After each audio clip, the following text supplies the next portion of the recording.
Bahar təravətli dediktiv. Qanın qaynayan vaxtı. İşə bir bax, bu gün nə gözəl gündür. İra gözlərini yumaraq başını geri atıb üzünü günəşə verdi. Güya yağış yağacaqdı. Şəhər böyükdür. Mən ona xatırladaraq sevinclə gözlərimi qıydım. Bəlkə də haradasa yağış yağar, amma burada çox gözəldir. Mən rəfiqəmlə həyətdəki skamyada oturmuşduq. Heç cürə bir-birimizdən ayrıla bilmirdik. İrka dünən Moskvada 2 həftə yeni iş ilə bağlı qalmışdı. Yorğunluqdan, soyuqdan və çılğın təlaşlardan bezərək yenicə uçub geri gəlmişdi. İndi o köhnə Krasnodar həyətinin pastoral sükutundan və cazibəsindən həzz alırdı. Əvvəllər hətta cənub əyalətimizi də korlayan hava sanki İrina üçün möcüzəvi şəkildə yaxşılaşmışdı və indi bütün qonaqları, Kuban paytaxtının sakinlərini yazın ilk istiliyi ilə sevindirirdi. Günorta vaxtı boş olan, şəhərə gözəl mənzərəsi olan kiçik, rahat kafedə köçələrlə qəhvə içməklə əla vaxt keçirdik. Və rəfiqəmin avtomobilin dayandığı, yaşadığım binanın həyətinə qədər xoş gəzinti etdik. Lakin cipin artıq 10 dəqiqəyə yaxın idi ki, qapısı qonaqpərvər şəkildə açıq qalmışdı və sahibəsi hələ də sükan arxasında yerini tutmağa tələsmirdi.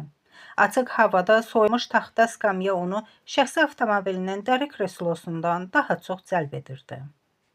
Dünyada cənnət varsa, o da Krasnodar diyarıdır, deyə rəfiqəm nəzakətlə qonaqpərvər reklam şüarında sitat gətirdi. İsti, işıqlı, sakit və bədnəzərə gətirdi. Sınıq şüşələr, narahat edici xırçıltı və cingilti ilə parçalara ayrıldı. Bu nə? İrka ayağa qalxdı. Başımı çevirdim. Bir-birinə qanat kimi yaxın dayanan Stalin dövründən qalmış binamızı cəld baxışlarla süzdüm. Həyata baxan bütün pəncərələr bütöv, bəziləri hətta tərtəmiz idi. Bəzi evdar qadınlar çoxdan gözlənilən yazın gəlişini pəncərələrini yuyaraq qeyd etmişdilər. Şəxsən mənim belə bir cəsarətə yaxın vaxtlarda gələ biləcəyimi düşünmürəm. Hara tələsirik ki? İndi hələ martdır, deməli hələ yağış da olacaqdır, duman da. Oradadır, deyə İrka arxasını cipə, üzünü isə hasara tərəf çevirdi və gərgin baxışlarını qonşu binanın həyətinə yönəltdi. Metal torun arxasında yaşıllaşmağa başlayan kollar, səpələnmiş hələ də çılpaq ağaclar arasında alçaq, köhnə evi yaxşı görmək mümkün değildi. Mən artıq çoxdandır fikir vermişəm ki, mənimlə rəfiqəmin hər ikimizin macəralarla bağlı məsələsi Dağla Məhəmmədin məsələsi kimidir. Əgər o bizim yanımıza gəlmirsə, onda biz onun yanına gedirik və ya əksinə. Yəni, bu və ya digər şəkildə qeyri-adi hadisələrlə, qulağı cingildəməsin deyə bəlalarla deməyək, mütləq qarşılaşacaq. İndi isə məcara sürətlə bizə yaxınlaşırdı.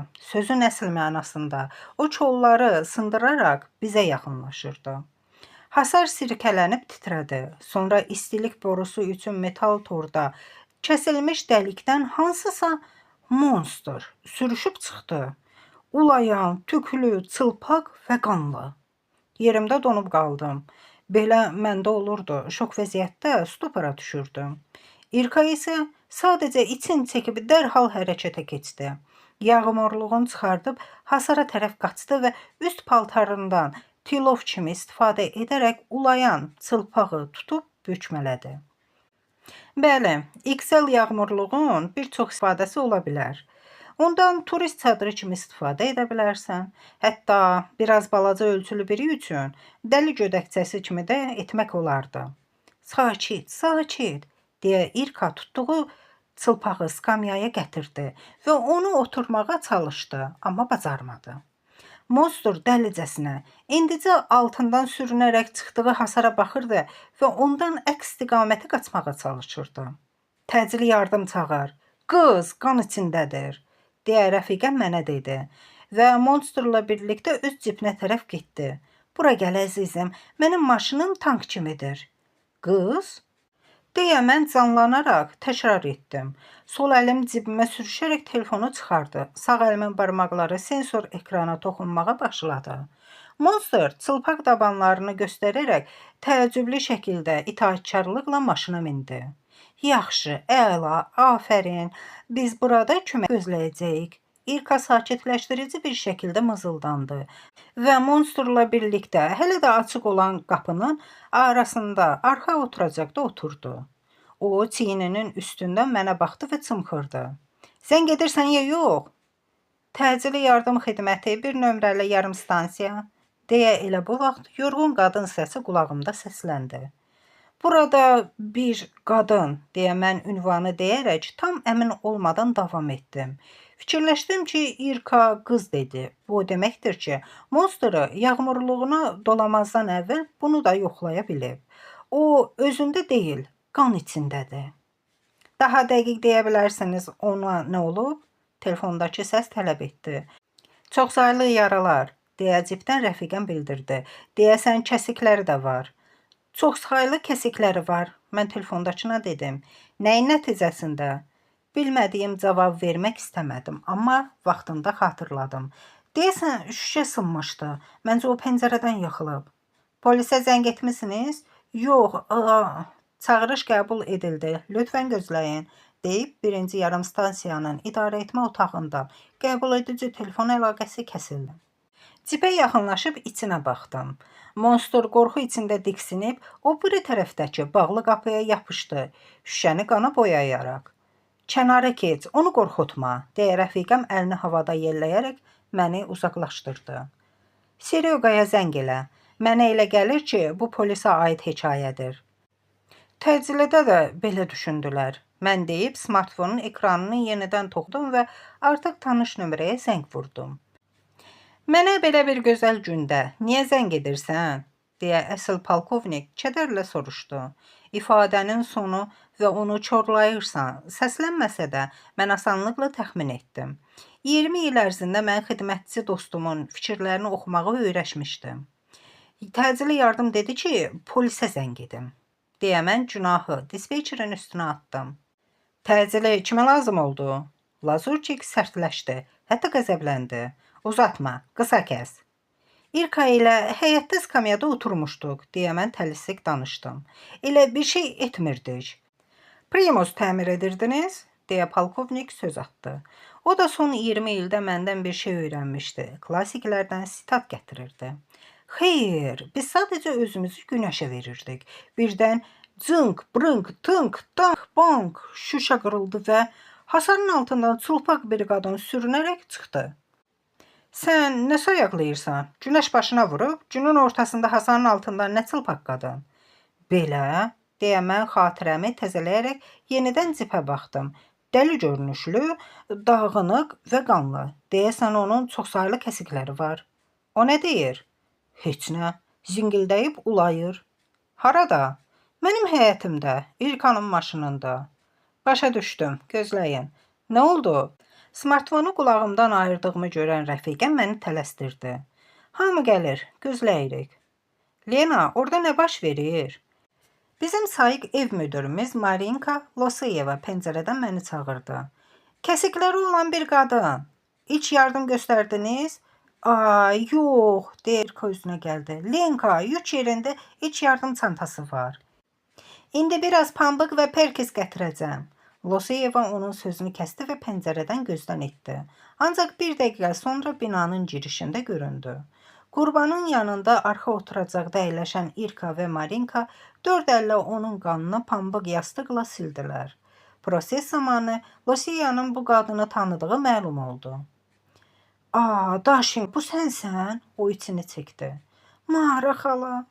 Deyə zərər çəkən nəhayət başa düşülən nəsə dedi. Düzdür, o bu iki sözlə kifayətləndi və ağlamağa başladı. İndi, deyə ev müdürəsi maşından düşüb öz binasına qaçdı. Bir neçə dəqiqədən sonra qızı Nastya ilə qayıdıb onu maşına, indicə oturduğu yerə itələdi. Daşa, sənə nə olub? Deyə Nastya başını tutdu. Daşa, Nastyanın dostu, keçmiş sinif yoldaşıdır, deyə Marina mənə izah etdi. Biz ikimiz yan tərəfdə hərəkət edirdik, amma İrka dostları tək qoyaraq cibdən düşmək istəmədi. Anlayış hissi sıfır, maraq hissi isə aşıb daşır. Digər tərəfdən də əslində onun maşını idi. İstədiyi qədər orada da oturmaq haqqı da var idi. Daşa, bunu sənə kim edib? Kimin işidir? O edib, Daşa. Nastya təkidlə soruşurdu. Loseyeva ilə cipin arxa, açıq qapısına yaxınlaşdıq. İrka bizə dönüb sərt baxışlarla barmağını dodaqlarına apardı. Sakit durun, onu qorxutmayın. Daşa isə göz yaşlarında boğularaq, burnunu çəkərək hekayəni danışmağa başladı. Mityanın onu sevdiyinə qız heç vaxt şübhə etməmişdi. Onu heç kimin sevmədiyi kimi sevirdi. Xeyirsiz anası Daşanı atıb gedəndə heç 6 aylıq da değildi. O təsadüfi hamiləlik səbəbindən 18 yaşında nicatdan kənar və hətta sevgisiz dünyaya gəlmişdi. Doğrudur, uşağın kimdən olduğunu bilirdi. Heç olmasa bu da yaxşı idi. 18 yaşında olan atası da belə şübhəli xoşbəxtliyin məsuliyyətini öz üzərinə götürməyə həvəsli deyildi.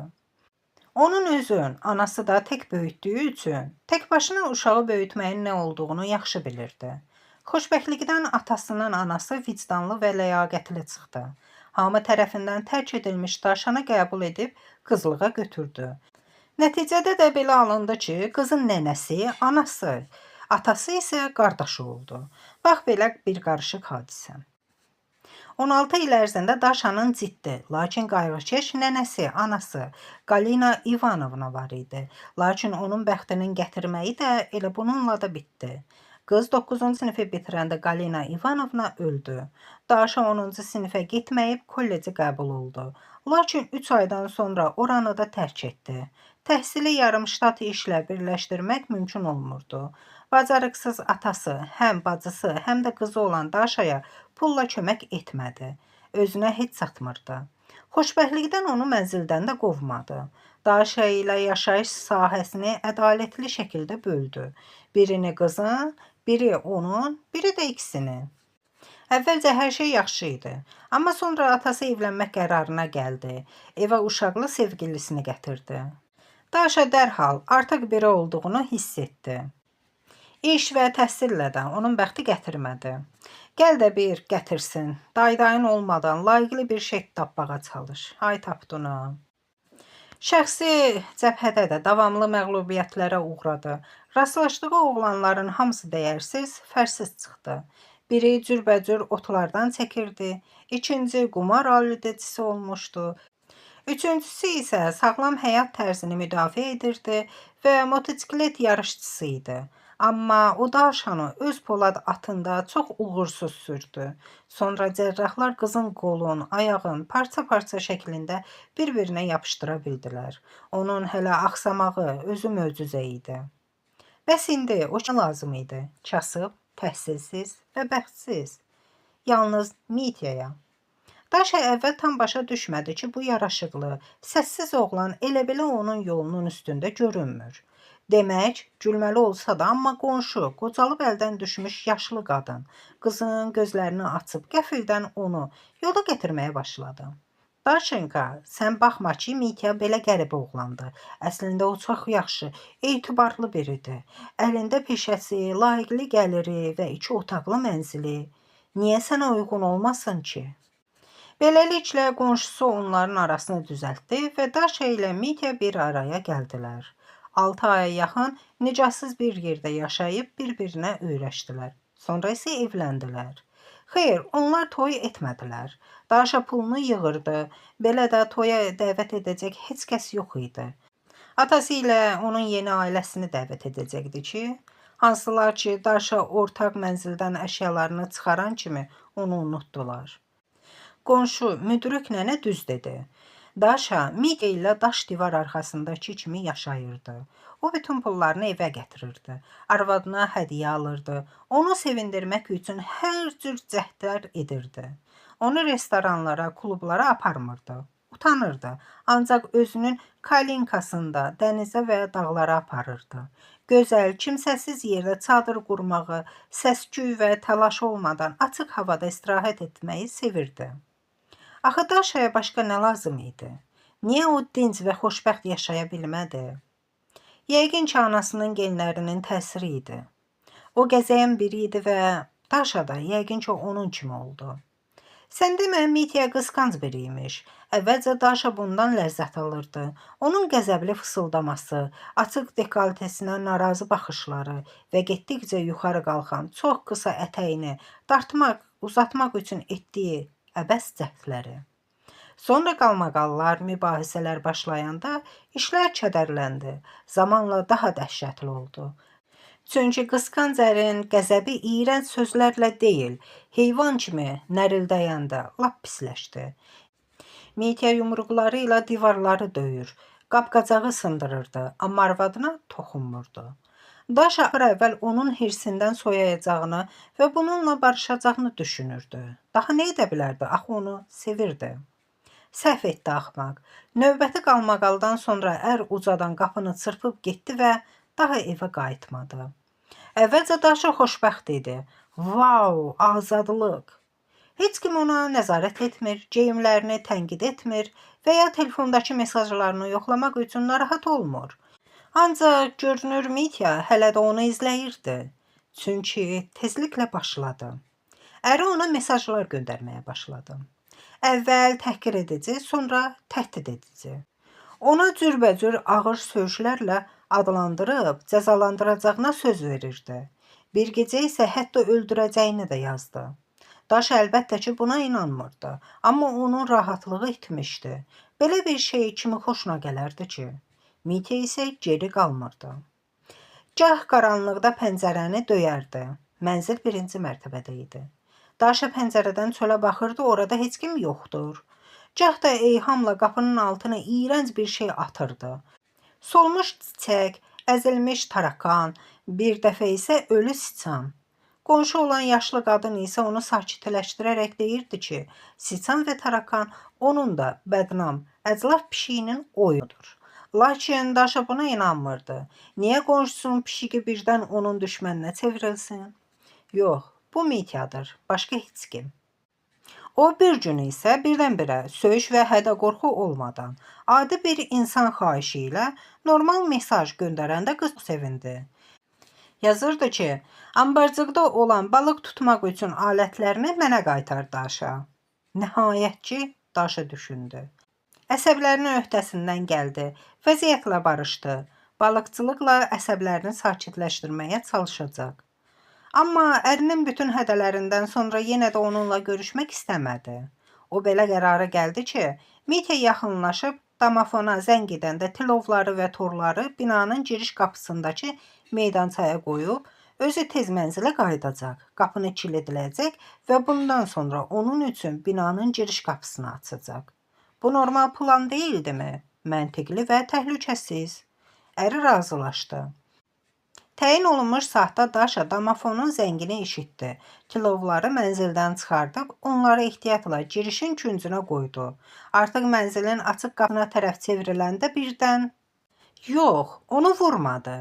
O sadəcə onun başına ya torba, ya da yastıq kimi bir şey atıb, kürəyindən möhkəm bir zərbə ilə onu mənzilə itələdi. Dəhlizdə onu divara çırpdı. O zərbədən, bəlkə də qorxudan, huşunu itirdi. Amma sanki zamanla qalınlaşan, sanki pambığın altında qulaqlarına qorxu söz eşidildi. İndi öləcəksən, xanım qız. O suda oyandı, hamamda. Hələ də başında torba, amma artıq çılpaq. Hiss etdiyi ağrıdan özünə gəldi. Onun ayağı kəsilmişdi. Qız diksindi və qışqıranda yenə də həmin səsi eşitdi. Sən öldün. Daha bir kəsik. Sonra daha bir. Və bir daha. Qorxursan? Daha bir kəsik. Payız yarpaq kimi titrəyirsən? Titrəyən o deyildi. Vannadakı su idi. Daşa birdən başa düşdü ki, o da vannanın içində oturub. O biri ucunda. Qız isə bu biri ucunda. Onların yaxşı vannası var idi. 2 metr uzunluğunda. 2 nəfər rahatlıqla içində uzana bilərdi. Belə olmasa da artıq yoxlamışdılar. Yeni kəsik onun sinəsinə düşdü və Daşa qorxdu ki, növbəti dəfə iti bıçaq onun qaburğasının altını deşəcək və ya boğazını kəsəcək. Çarəsiz halda irəli gedərək qollarını kör-körənə qarşısına uzadıb itələdi. Cəhdi alındı. onu itələmişdi və suyun hərəkətindən hiss etdi ki, o artıq onun qarşısında oturmur. Müvazinətini itirərək suda çabalayır.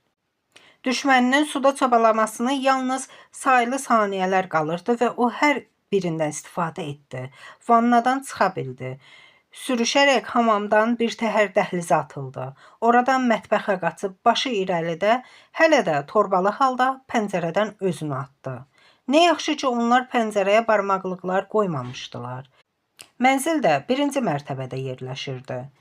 Düşməni əlbəttə ki, onun arxasınca qaçdı və hətta alətin iti ucu ilə yenidən kürəyini kəsdi.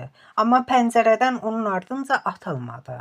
Ancaq Daşinkaya elə gəldi ki, o onu daban-badaban qovalayır. Ancaq arxaya baxmağa, hətta başındakı torbadan belə qurtulmağa qorxdu. Gözünün görə bildiyi qədəri qaçdı, ta ki hasara çatana qədər. Oradan da bir dəlik görüb içinə girdi. Hə, deyə İrka uzadıb, uzaqlaşan təcili yardım maşınını baxışları ilə yola saldı.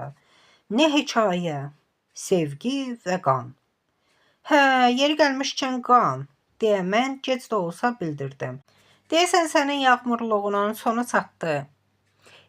Onsuz da yeni deyil və mən ondan artıq bezmişdim. Rəfiqəm əlini yellədi. Amma oturacaqların üzün yumaq bax problem olacaq. Bəlkə quru təmizləmə bacarar. Dayan, dur. Bunlar hara gedir? Təcili yardımdan sonra polis maşınının da həyətdən çıxdığını görəndə narahat oldum. Polis əməkdaşları bizimlə birlikdə zərər çəkənin emosional əhvalatını diqqətlə dinlədilər və onun şəxsi məlumatlarını, ünvanını qeyd edərək çıxıb getdilər. Sakit ol, məncə cinayətkarı tutmağa gedirlər, deyə bizimlə qalan ev müdürü təklif etdi. Nastya rəfiqəsi ilə xəstəxanaya getdi. Ancaq əvvəl mənzilə qalxıb daşanın ölçüsündə uyğun olan paltar gətirdi, idman dəsti və şəpşəpi. Nədir, düşünürdün ki, bu igidlər hasarın deşiyindən qonşu həyətə keçəcəklər? Marinka əlavə etdi. Onlar üçün küçədən binaya getmək daha asandır. Necə? Bəs biz həbsin necə baş tutduğunu bilməyəcəyik? Deyə İrka əsəbləşdi.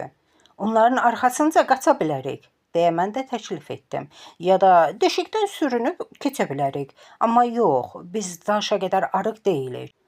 Nəzakətin üçün təşəkkür, deyə çəkisi düz 100 kilo olan İrka hasarın altındakı dəliyə baxdı. Bir qədər düşündü və başını bulladı. Yox, Winnie Pooh kimi cümə gününə qədər orada qalmaq istəmirəm. Maşına min, polisin dalına düşək. Qısqanc Mityanın həbsinə baxaq. Yox, heç baxa bilməyəcəksiniz, deyə Marinka birdən elan etdi. Niyə belə? Biz sürətli gedəcəyik. İrka mənim üçün sağ ön qapını açdı. Mityanı tutmayacaqlar, deyə Loseyeva əlavə etdi. Məncə.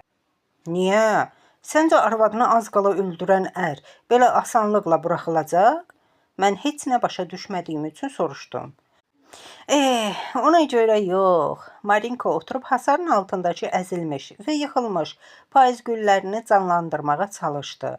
Bu onda alınmayanda isə nırçıldadı. Burada həmişə nəsə baş verir. Binaların həyəti nümunəvi, baxımlı olmalıdır. Həbslə bağlı isə, bilirsinizmi, Daşaya etibar etmək olar olmaz əmin deyiləm. O ümumiyyətlə belədir, deyə ev müdürü susub ən uyğun sözü axtardı. Ən yaxşı qızlardan deyil. O yalan danışa bilərdi. Sən nə deyirsən? Onun bədənində əsl kəsiklər var idi. İrka qəzəbləndi. Felçer nə az, nə çox 13 dənə kəsiyin olduğunu dedi. Kəsiklər əsildir, amma indi öləcəksən, xanım qız. Sən öldün və bütün bu kimi sözlər, bunlar qətiliklə Mityanın sözü deyil. Nə? Bu onun üslubu deyil? Deyə yenə heç nə başa düşmədim. Bu iş, Marinka yenə sustu, sonra birdən əlavə etdi. İş ondadır ki, Daşanın əri Mitya laldır. Biz hər halda birlikdə polis maşınının arxasınca getdik. Marinka kənarda qalmaq istəmədi. Amma həyatda biraz fırlanmalı olduq. Gah haradansa şlaqbaum avtomobil yolunu kəsib, gah haradasa çəkilməz gölməçə əmələ gəlib, gah düz yolda budistlərə oxşayan it yatıb. Qısacası biz yalnız 20 dəqiqədən sonra maşınla qonşu binanın həyətinə yaxınlaşa bildik. Kaş elə hasarın altındakı deşikdən sürünüb keçərdim. Əminəm ki, mənim Winnie Puha oxşamağıma hələ çox var. 172 boyla 58 kilo idim.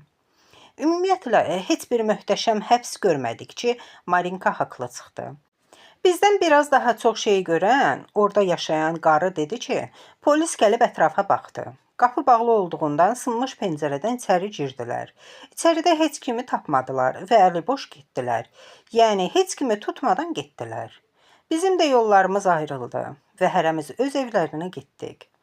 Bir təhər axşama qədər dözdüm və Lazurçikə zəng etdim.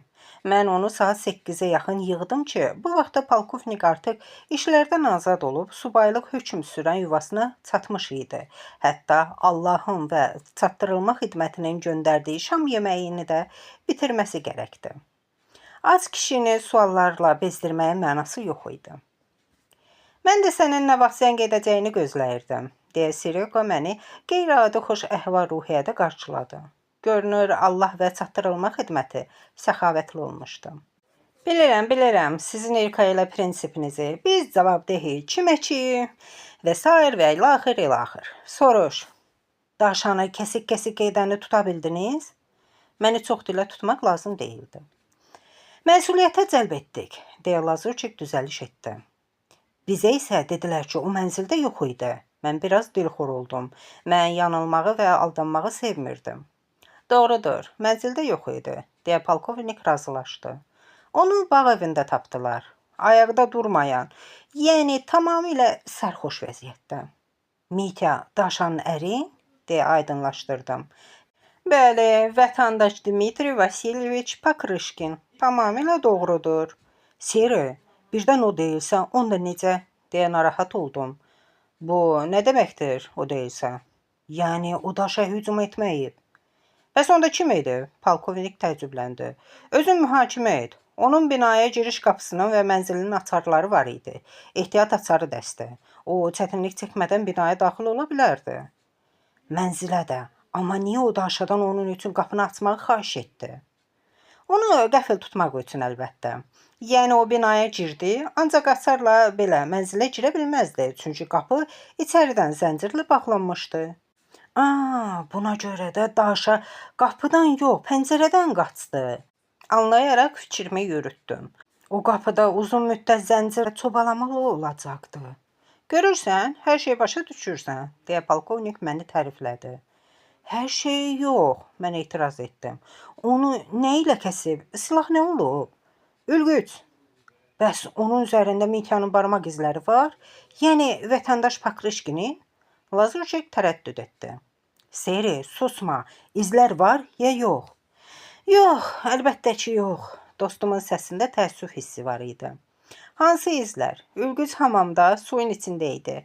Yəni su nəyə çevrilmişdirsə onun. Mən büzüşdüm. Filmlərdə dəfələrlə görmüşdüm ki, suyun içinə çox miqdarda qan daxil olduqda necə təsirli və qorxulu şəkildə rəngin dəyişir. Qırmızı maye ilə dolu bir vanna, qorxulu mənzərədir. Kimsə də əlini onun içinə salmalı olub ki, ülgücü çıxartsın. Ancaq ümumiyyətlə, hamamda Pakrışkinin çoxlu izləri var idi, polkovnik bildirdi. Təbii ki, bu onun öz mənzilidir, mən xatırlatdım. Yaxın zamanlarda da orada yaşayırdı. Aydındır ki, onun izləri orada hər yerdə olacaq. Necə də ziyankarsan, Lazurçik şikayətləndi. Lap vəkil kimi. Yaxşı, qulaq as. Vətəndaş Pakrışkinaya ərinin mobil telefonundan tilov və digər balıqçılıq ləvazimatları götürmək üçün görüşmək xahişi ilə mesaj gəlir. Onu silmək isə heç ağlına belə gəlmir. Bəs hədələyici mesajlar? Onları silib, biz yoxladıq.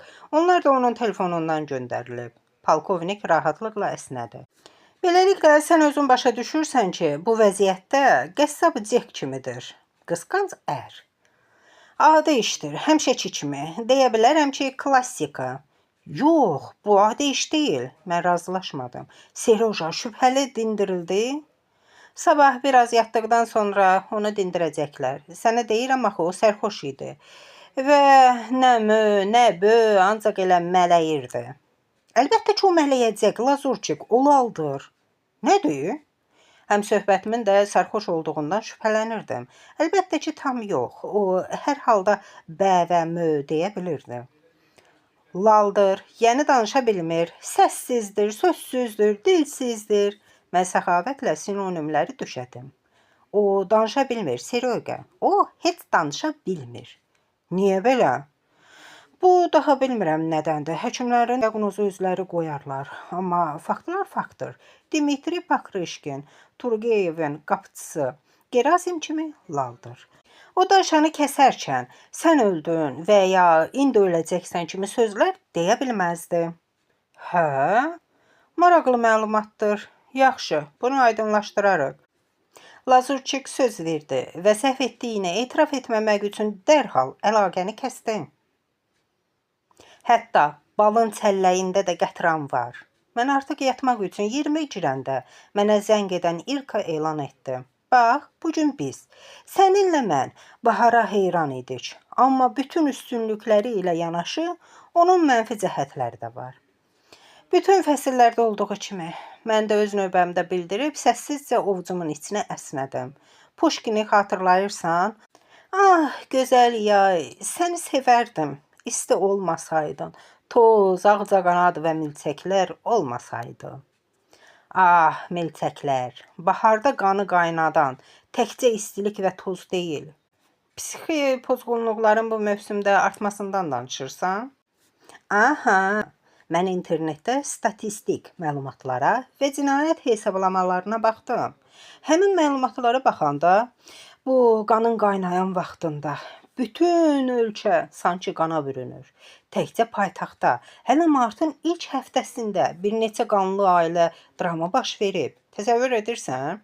İşçi mühacirlərdən biri övladlarının gözü qarşısında birlikdə yaşadığı sevgilisini, sonra isə özünü bıçaqlayaraq öldürüb. Digəri hərbiçi, gizir, öz xidməti silahı ilə həyat yoldaşını güllələyib, sonra da öz alnından vurub. Üçüncüsü əzaçı arvadını zəhərləyib, sonra isə özü zəhəri içib. Bütün bunlar hamısı qısqanclıqdandır. Təsəvvür edə bilirsən bunu? Gecə vaxtı belə qorxulu məlumatlar nəyə gərəkdir, deyə ərim narahat oldu. O yataqda mənim yanımda uzanmışdı və İlkanın yüksək səsi telefondan eşidilirdi. Qorxma, mən səndən heç nədən şübhələnmirəm, deyib mən ərimin geniş çiynini şapıldatdım. Ümumiyyətlə tapancam, xəncərim, zəhərim yoxdur. Əvəzində zəngin təsəvvürüm var. Kolyan sakitləşmədi. Həm də klaviaturada yazmaqda güclənmiş barmaqlarım var. Bu necə, ölümcül silah deyil? Gecələr dua etdinmi Nikolaşa? Deyə İlka telefonda qorxulu səslə soruşub, ibliscəsinə güldü. Qulaq as, bəlkə artıq yatasan, Dezdemona. Mən deyib yataqdan qalxıb mətbəxə keçdim. Orada rəfiqəmlə sakit söhbət etməyimə heç kim mane olmayacaqdı. Hər halda növbəti saatda. Yatmazdan əvvəl tortla çay içmişdik. Ona görə də mənim kişilərim gecə yarısına yaxın soyuducuya hücum etməyə başlayacaqdılar. Davam et, mətbəx divanında rahat oturaraq İlkaya dedim. Mən düşündüm, bəlkə Daşaya həqiqətən etibar edilməməlidir. Birdən o hər şeyi uydurubsa. Deyirsən qız özünü kəsib, amma ərini günahlandırır. Bəs niyə? Heç vaxt bilmək olmaz. Sən özün yazıcısan axı. Bu suala onlarla inandırıcı cavab tapa bilərsən. Ola bilsin ki, Daşamızın ağlı başında deyil. Üstəlik bahardır. İstər-istəməz birdən-birə qanı qaynayır. Boyun al ki, o biraz dəliyə oxşayır. Kim oxşamaz ki? Çılpaq, qan içində, şokda. Hey, onu müdafiə etmə. O günahsız bir kişiyə böhtan atmış ola bilər. Yəqin ki, indi həbs olunacaq. Məsuliyyətə cəlb ediləcək, deyə bu yaxınlarda Lazurçikin etdiyi kimi düzəliş etdim. Hə, düz deyirsən, o artıq müvəqqəti saxlama təcridxanasındadır. Hardan bilirsən? Seryoqaya zəng etmişdim. Artıq vətəndaş Dmitri Pakrışkin, atasının adını xatırlamıram. Tutub basıblar içəriyə. Bağ evindən onu tapıblar. O qədər sərxoş imiş ki, onun əslində lal olduğunu belə başa düşməyiblər. Bu pis əlamətdir. Vətəndaşın sərxoş olması ona görə deyilmi ki, günahkarlıq hissi ona əzab verir? Sən artıq qərar ver. Səncə günahkar kimdir? Mitya, yoxsa Daşa? Bunun günahkarı Bahardır, deyə İrka yüksək səslə əsnədi. Ay, üzürlü çay, yatağım məni səsləyir. Bu barədə sabah düşünərik. Gecə xeyrə qalsın. Sabahın xeyir. Əminsən? Deyə mızıldandım, amma yenə də damafonun düyməsini bastım. Sırf səhərin gözü açılmamış gəldiyinə görə ən yaxın rəfiqəmi qapımın astanasında saxlaya bilməzdim ki. Yadındadırmı? Bir vaxtlar kaş gün səninlə başlayıb səninlə bitəydi. Sözləri olan bir mahnı var idi, deyə mən İrkanı mənzilə buraxaraq soruşdum. Yadımdadır, Eduard xeyli oxuyurdu. O mahnı sənin haqqındadır. Rəfiqəm sakitcə fınxırdı. Sandallarını çıxararaq səssizcə mətbəxə keçdi. Orada ilk işi çantasından karton qutunu çıxardıb, masanın ortasına yerləşdirmək və fırladaraq mükəmməl həndəsə görünüş əldə etmək oldu.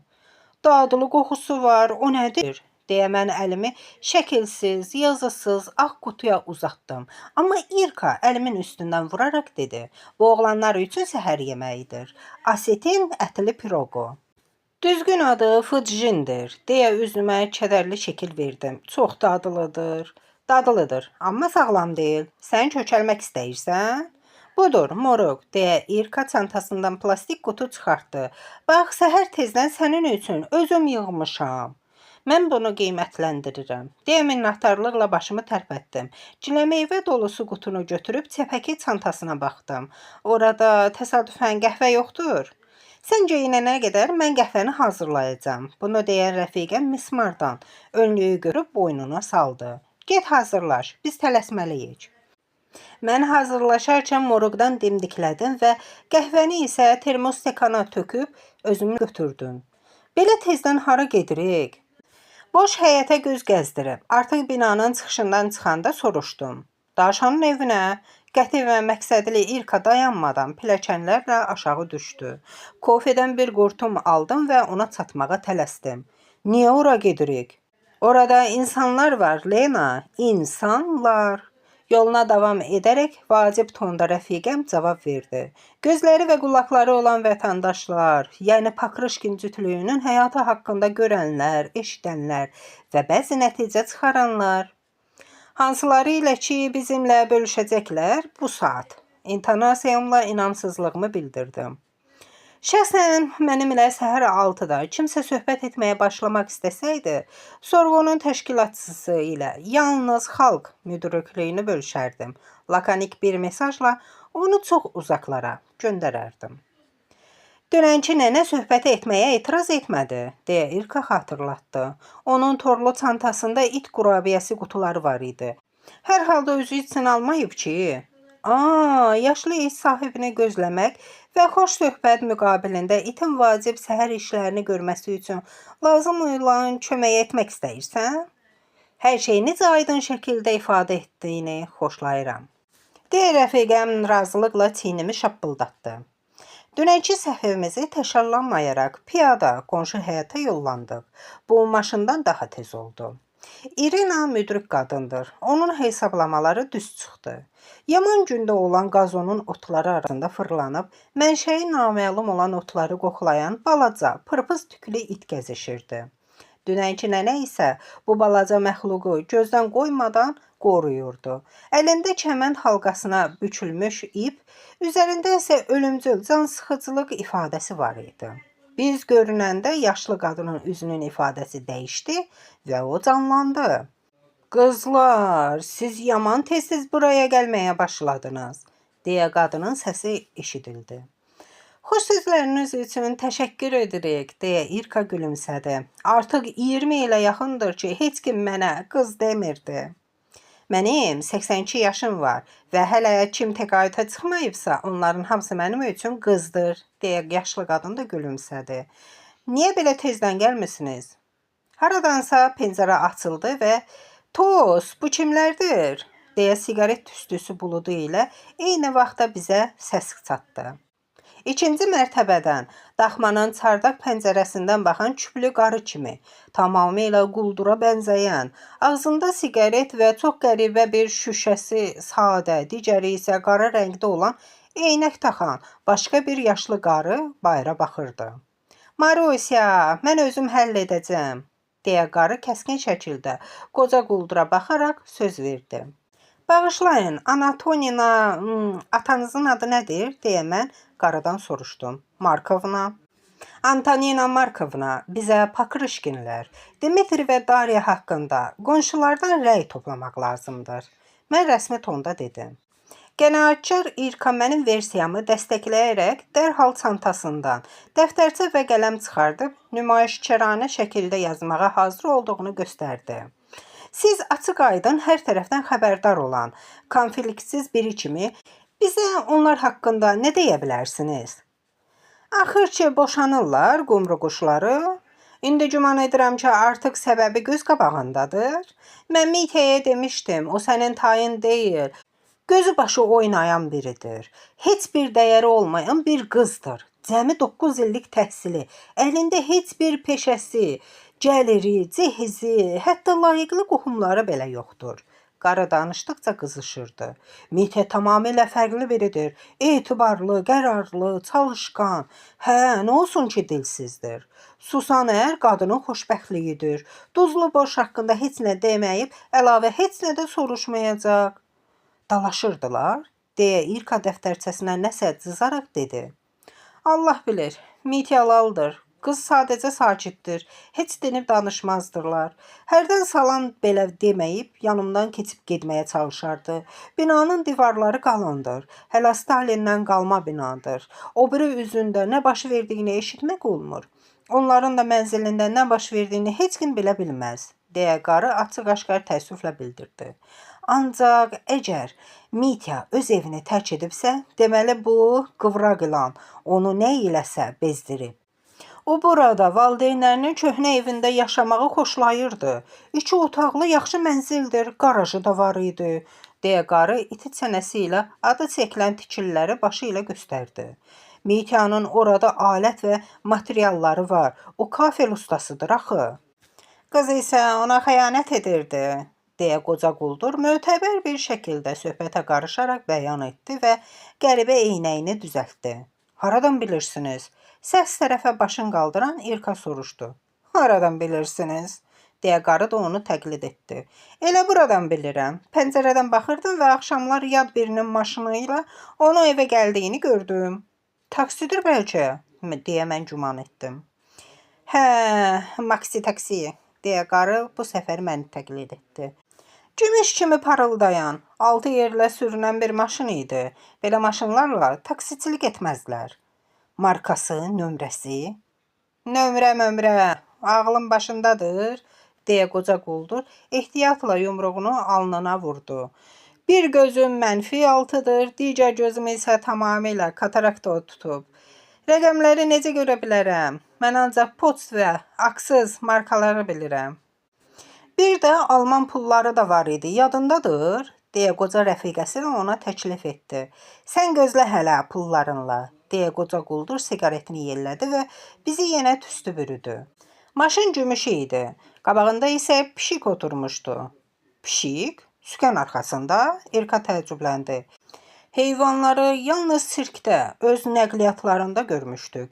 Bir dəfə İrkanın əkizlərini motosikl sürən ayıları göstərmək üçün aparmışdıq." "Sən tamam kuku?" deyə qoca quldur artrit barmağını ənsəsinə fırlatdı. "Maşının üzərində idi o pişik, yəni cansız." İrka alnını sildiyinə görə çox güman onun biraz başı gicillənmişdi. Mənim zəngin təxəyyülüm isə kədərlə ah çəkirdi. Yol qəzası qurbanı olan pişiyi, qəza edən avtomobilin qabaq hissəsində uzanmış halda təsəvvür edirdim. "Metal," deyə qoca quldur əlavə etdi. "Volqadakı maral kimi." "Deməli, siz avtomobil markasının loqosunu, ön hissəsindəki olan metal fiqurunu nəzərdə tutursunuz." İrka sevindi. "Aha, metal pişik," deyə qarı təsdiqlədi. Ah, keçdi. Mənim xəyalımdakı pişiyim sağ-salamatdır. Mən rahat nəfəs alaraq aydınlaşdırdım. Gördüyünüz pişik, yəni dəqiq pişik idi. Görmə probleminiz olduğunuzu deyirdiniz. Fiquru necə görə bildiniz? Mən onun yanından keçirdim və yaxşı şalım üstünə düşüb və cırıldı. Qoca quldur alnındakı qırışlarının sayını 2 qat artıraraq qaşlarını çatdı.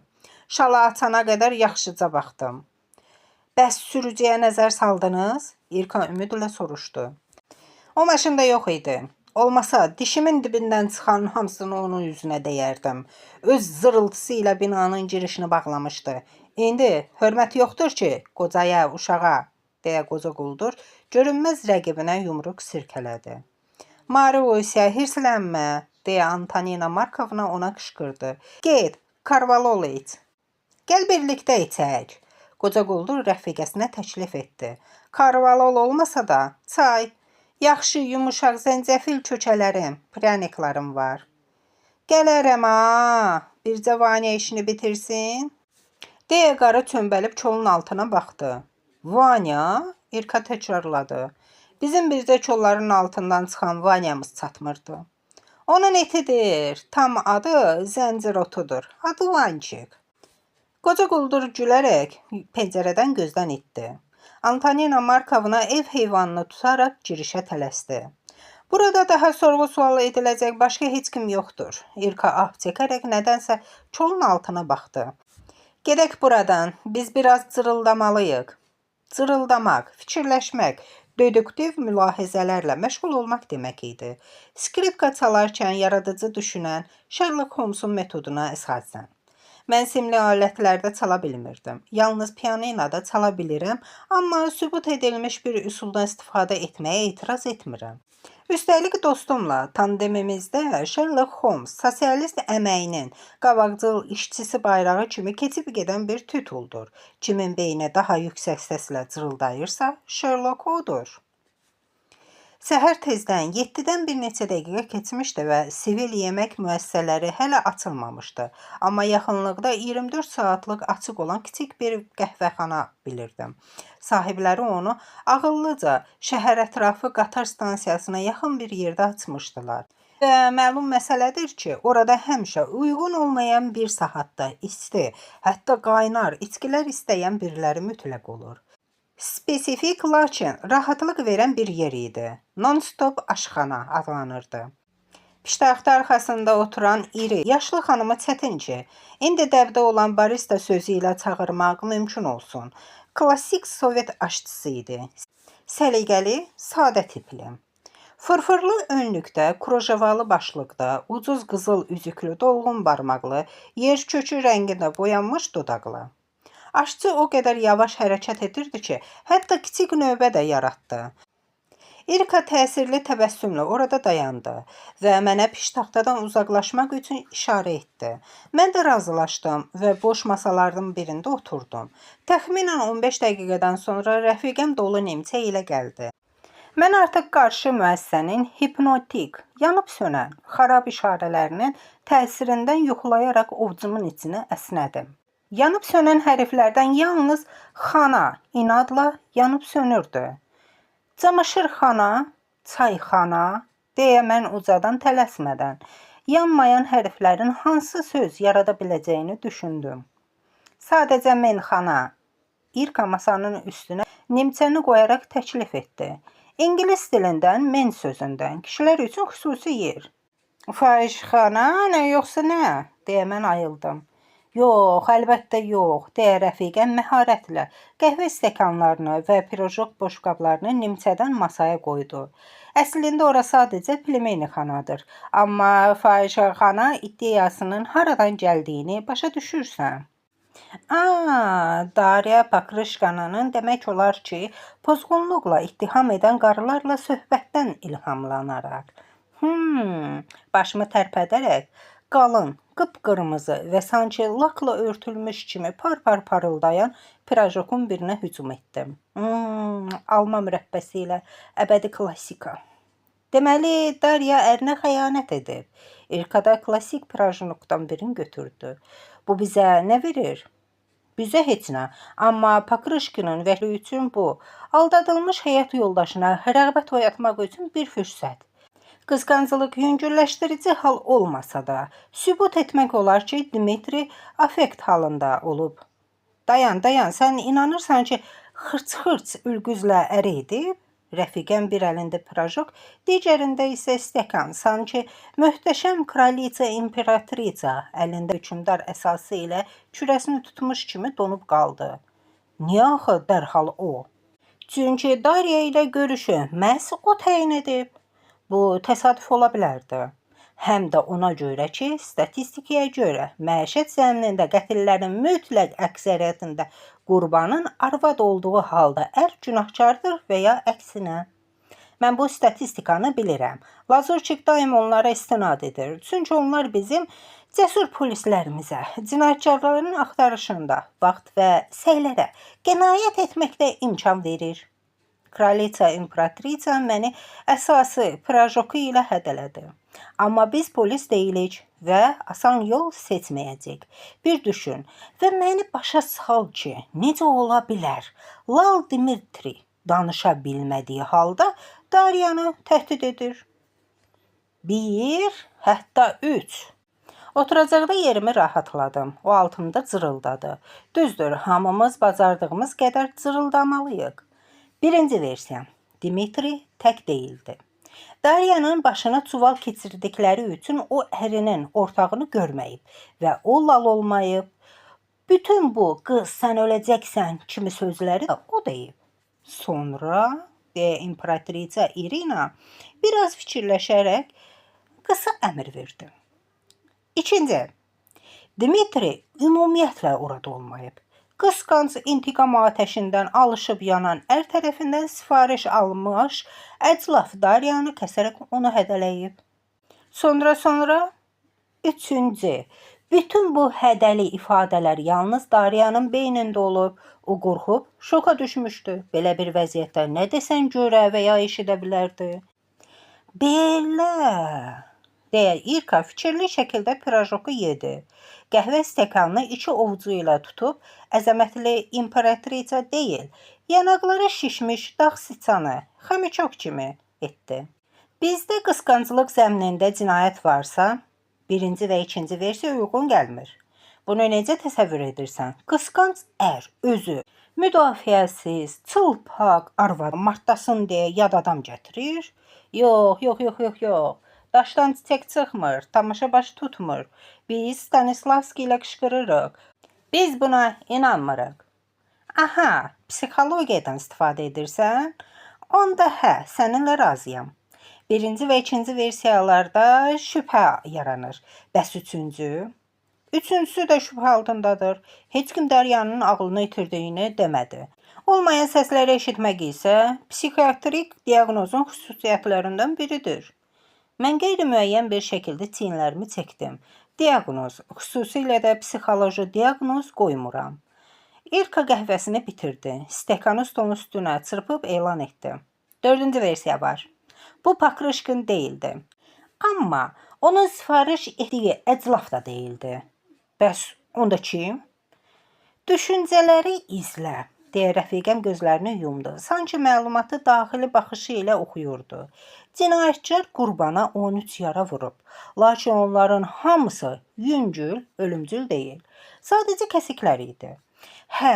Çox qan çıxıb, çapıqları qalacaq, amma başqa heç nə yoxdur. Bu nə deməkdir? Onu öldürmək istəməyiblər? Doğrudur. Təkcə qorxutmaq üçün? Təkcə yox, onu eybəcər hala salmaq istəyib, yaraların izlərini unutmasın deyə. Üzünə toxunmayıb, deyə mən də xatırlatdım. Daşanın başı çuvalda idi. Məhz budur. Zədələnən üz və ya boyun deyil. Paltarı çıxaranda görünən yerlərdir. Başa düşürsən nə demək istəyirəm? O istəyir ki, qız tanımadığı adamların yanında soyunmasın. Biraz düşündüm və başımı yellədim. Məncə bu bizi yenə Pakrışkina qaytarır. Arvadının özünü başqalarına göstərməsini istəməyən məhz o idi. Beləliklə vəhşi qısqanclıq mövzusuna qayıtmış oluruq.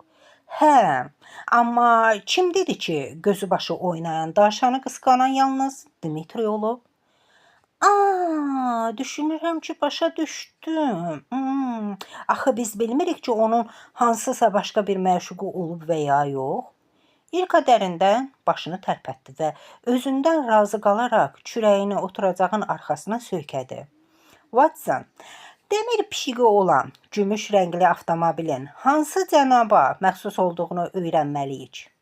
Demir pişiği daha maraqlı idi, deyə mən də razılaşdım və biraz fikirləşdikdən sonra əlaqələrimdən bir perspektivli nömrə tapdım. Vasili, salamlar. Kimi eşidirəm? Böyük Rus yazıcısı zəng edir? Yalancı sevinclə köhnə tanışım dilləndi. Utanmadan mənə yaltaqlıq edirsən, Vasya. Yox, sadəcə müqabilində mən də iltifat istəyirəm. Onda yaxşı, böyük Rus xeyriyyətçisinə salamlar. Bu artıq oldu, deyə həm söhbətim şikayətləndi. Xeyriyyətçilər necə deyirlər, altruistdirlər. Heç bir geri dönüş gözləmədən sənətə səmərə qoyurlar. Amma mən kolleksiyamı kommersiya mülahizələri olmadan toplayıram. Kolleksiyadan söz düşmüşkən, mən yaltaqlıq iltifatlarından əsas məsələyə keçmək fürsətini əldən vermədim. Mənə deyə bilərsən, Vasya, hansı avtomobilin qabağında metal pişik var? Heç biri. Nə danışırsan? Avtomobil istehsalatları pişikləri sevmirlər. Onlar qara cəmaatdan çox uzaqdadırlar. Lem, pişiklər hara, bahalı avtomobillər hara? Kollektor avtomobil sahibləri regional klubunun sədri mühakimə etdi. Sənə dəqiq pişik lazımdır? Atılan Jaguar qane etməz? Bu yırtıcı heyvan pişik ailəsinin ən tanınan və sevimli avtomobil maskotlarından biridir. Heykəl zərifliyi, gücü, sürəti özündə cəmləşdirir. Onun dizaynında gümüşü və qara rənglər var, hansıları ki, fiqurlara incəlik, zəriflik verir. İllərdir ki, bu parlaq gümüş heykəl premium Britaniya avtomobillərinin bəzəyidir. Lakin müasir modellərdən danışmağa ehtiyac yoxdur. Həyəcanlanan mühazirəçinin sözünü kəsdim. De görüm, bizim şəhərdə heykəlcikli Jaguarlar var? Bu sənin nəyinə gərəkdir? Deyə kollektor tacirin səsi şübhəli səsləndi. Tanıdığım rejissor çəkiliş üçün belə maşın axtarır. Mən də müqabilində asanlıqla yalan danışdım. Mütləq Jaguar olmalıdır. Kolleksiya edilə bilən Bentley və ya Rolls ona lazım deyil. Sənə məsləhət görərdim ki, maşınlarından belə istifadə etməyəsən. Çünki o filmdə senariyə görə yarışlar, avtoşluq, cürbəcür həmlələri, fəndləri işləyəcəklər.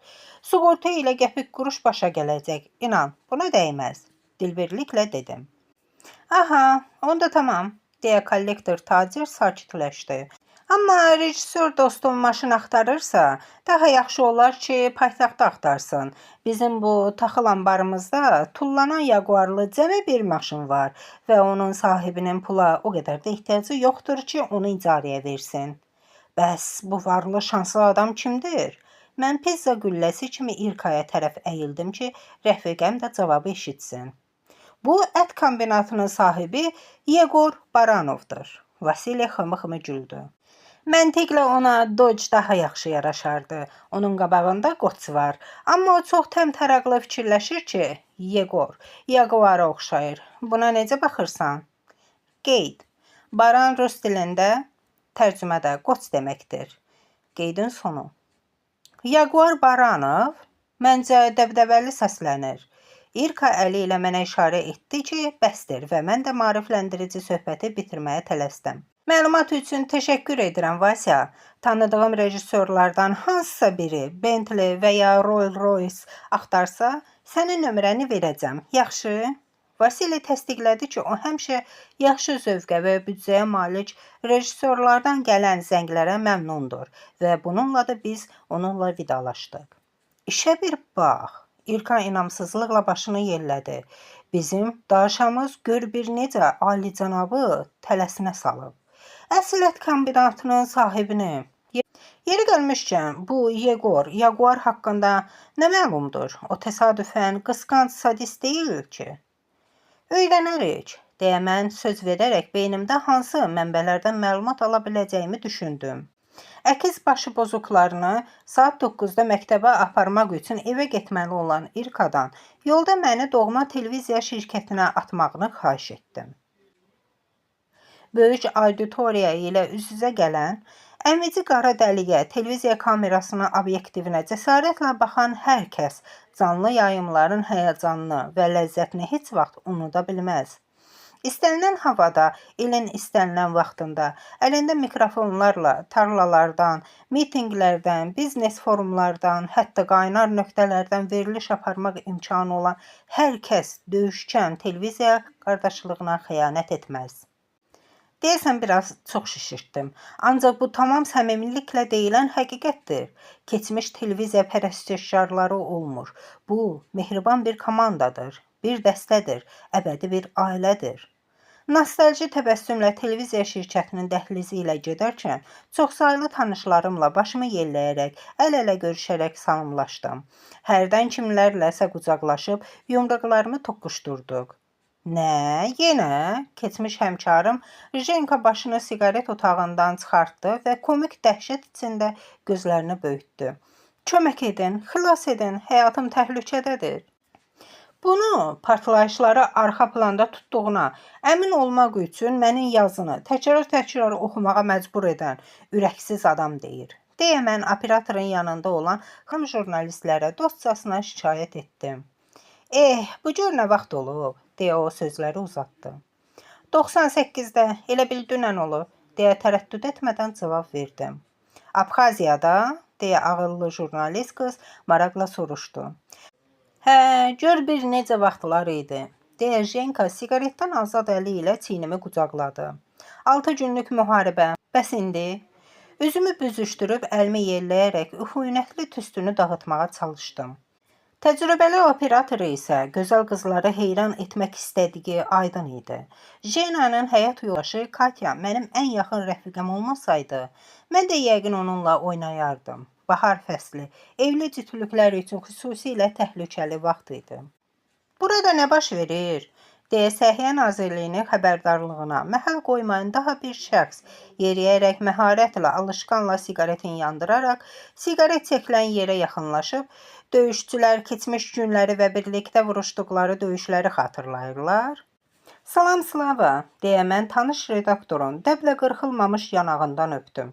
Yox, mən sırf dinc mövzu üstündəyəm. Xalqa yedizdirənlərdən biri haqqında məlumat lazımdır. Nə yedizdirənlər? Vədlər? Hansısa deputat? Yox, ət kombinatının sahibi Yegor Baranov. Ondan bir şeyim var? Qoca keçi. Qızlardan biri üzünü turşutdu. Səsə tərəf döndüm. Niyə qoç deyil, keçi? O gənc, gəlincikləri çox sevir, deyə gözəl qız izah etdi. Təcrübədən bilirsən, deyə Jeniya ona göz vurdu. Xoşbəxtlikdən şəxsən deyil, deyə qız nümayişkəranə şəkildə mənə tərəf əyilib məsləhət verdi. Onun köməkçisi ilə danışın. Emma və ya Ella, xatırlamıram. O istəsə hər şeyi danışacaq. Orada əsl drama baş verib, əsl eşq məhəbbət. Sonra isə qız ümidsiz şəkildə efirə çıxmaq istəyi ilə yanımıza gəldi. Lakin Uqryumiç heç bir açıqlama verməyə icazə vermədi. Mən sual dolu nəzərlərlə Slavaya baxdım. Uqryumiç baş redaktor, Slava isə sağ əli idi. Hekayəni tam xatırlamıram, deyə redaktor könülsüz dedi. Onu təbliğ etmədilər. Çünki Baranovski ət kombinatı bizim əsl reklamçılardan biridir. Özün başa düşürsən ki, belə bir budağı kəsməyə icazə verməzlər. Emma, Ella'nın soyadını xatırlayırsan, əlaqələri var. Çətin ki qala, bu keçən il baş vermişdi və heç bir qalmaqal olmadı. Slava əllərini yanlarına açaraq, onun soyadı, o nümayişçiranə şəkildə fikirləşirdi. Deyəsən çox məşhurdur, səsləndirə bilmirsən, deyə onu sancdım. Əksinə, yadda qalan deyil. Smirnovadır, deyə qız dözə bilmədi. Yadımda ona görə qalıb ki, Uqryumoviç deyirdi ki, Smirnovadır, amma həlim deyil. Yoxsa Tixonovadır, amma sakit deyil. Lənət olsun, mən də unutdum. Başa düşdüm, ad soyaddır, klassika. Mən deyib başımı tərpətdim. Yaxşı, bunun üçün də çox sağ olun, yoldaşlar. Sizin bu çörək qırıntılarının sayəsində Ella'dır, Emmadır, nədirsə onu axtaracağım. Buna kim şübhə edə bilər ki? Jeniya hamının yerinə dedi. İnsanların sənə belə inanması gözəldir. Televiziya şirkətindən ayrıldıqdan sonra ən yaxın parkda skamyada oturdum və sevimli ərimə zəng etdim. Biz pirogu yedik, çox ləzzətli idi, deyə ərim bildirdi və soruşdu.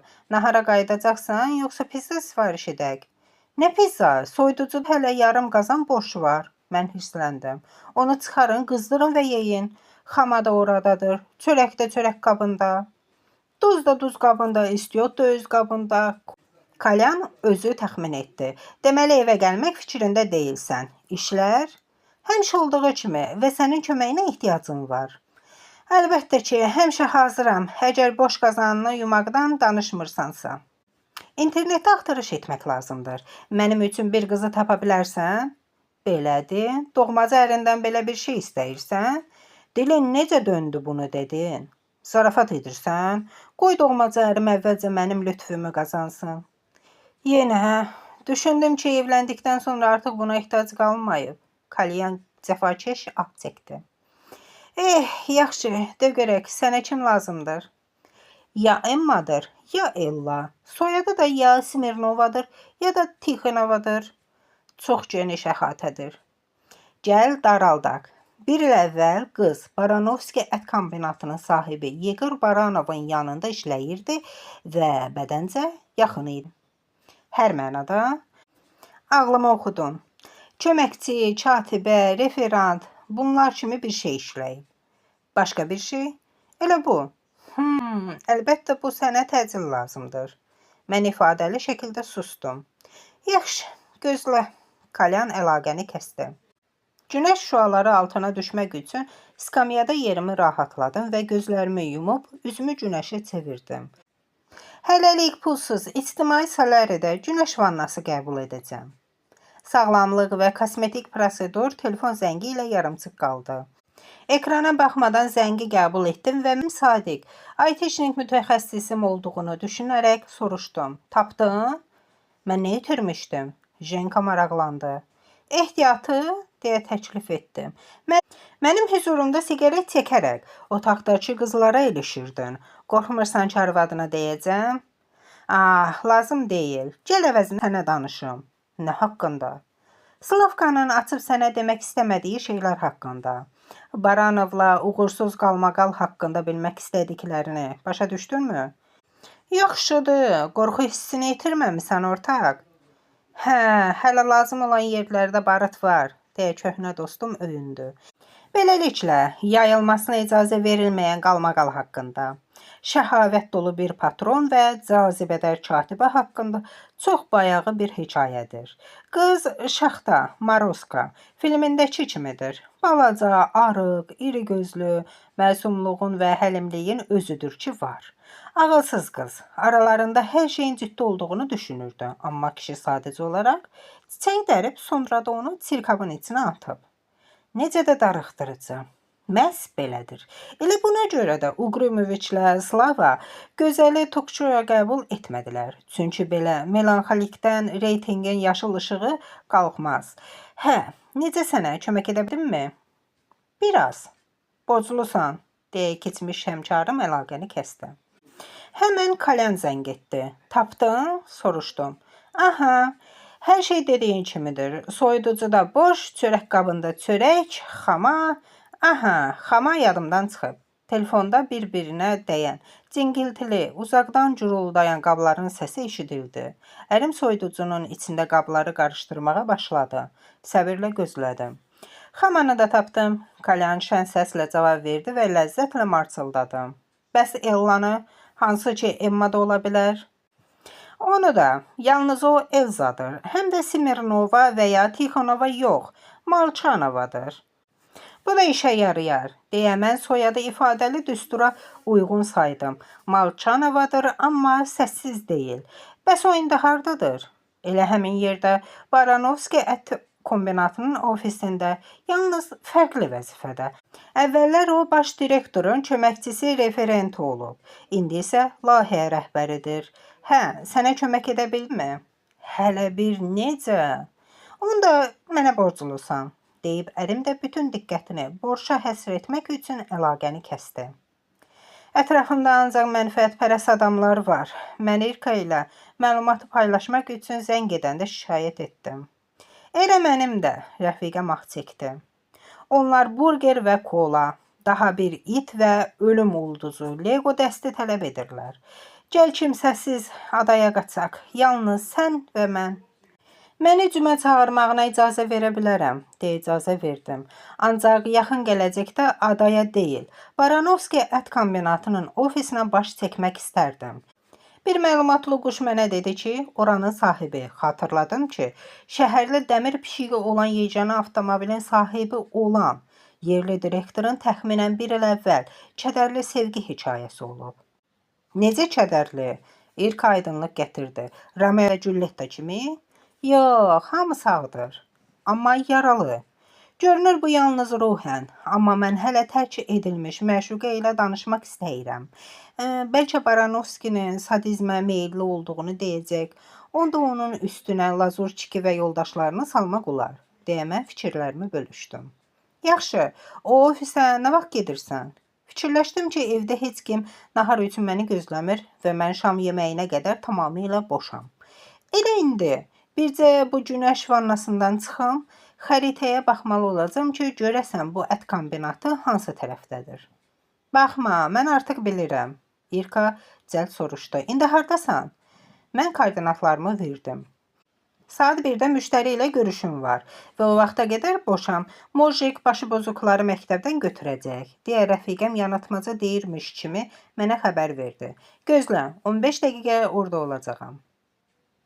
Baranovski ət kombinatının rəhbərliyi istehsalat obyektlərindən uzaqda, tam yeni, 2 mərtəbəli binada yerləşirdi.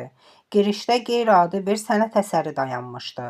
Ukrayna kalbasasına bənzər, qeyri-adi sıx halqalarla bükülmüş, buynuzlu, tunç qoç. İrka dözə bilmədi və dırnaqlı heyvanın heykəli ətrafında fırlandı. Onu hər tərəfdən yaxşı-yaxşı baxıb, fikrini dedi. Direktor öz məzardaşına qənaət edə bilər, əgər bu heykəli qəbirstanlığa aparsa. Aydın idi ki, o heç vaxt görmədiyi Yegor Baranovu artıq heç bəyənməmişdi. Təəccüblü deyildi. Rəfiqəm böyük, mehriban ürəyi olan həssas bir qadın idi. Gözəl qızları aldadan əclaflara rəğbət bəsləmirdi. Əslində mən tərk edilmiş gözəl qızla görüşmək istəyirdim. Amma İrka onu incədən əclafı ziyarət etməkdə israr etdi. Onu həqiqətən görmək istəyirdi. Onun həyasız üzünə tüpürmək üçün, deyə mən ehtiyatla soruşdum. Qalmaqal mənim planlarımda heç deyildi. Yox, sadəcə görmək üçün, deyə rəfiqəm məni sakitləşdirdi. Psixoloqlar deyirlər ki, ilk təəssürat ən doğrusudur. Bu o deməkdir ki, onun əclaf və ya sadəcə axmaq olduğunu dərhal anlayacaq. Niyə axmaq? Mən başa düşmədim. Onun niyə əclaf olduğu aydın idi. Gənc qızları aldadıb incidirdi. O sahib olduqlarının qiymətini bilmir. İrka izah etdi. İnternetdə baxdım. Onun gözəl arvadı var. Yeri gəlmişkən keçmiş voleybol ulduzu. Hündür, incə, ağ, deyə aydınlaşdırdım. Amma Yagor İvanoviç kövrək gəlincikləri məşuqə kimi seçir. Necə də axmaq, deyə rəfiqəm mızıldandı. O özü də hündür boylu və figuralı gözəlçə idi.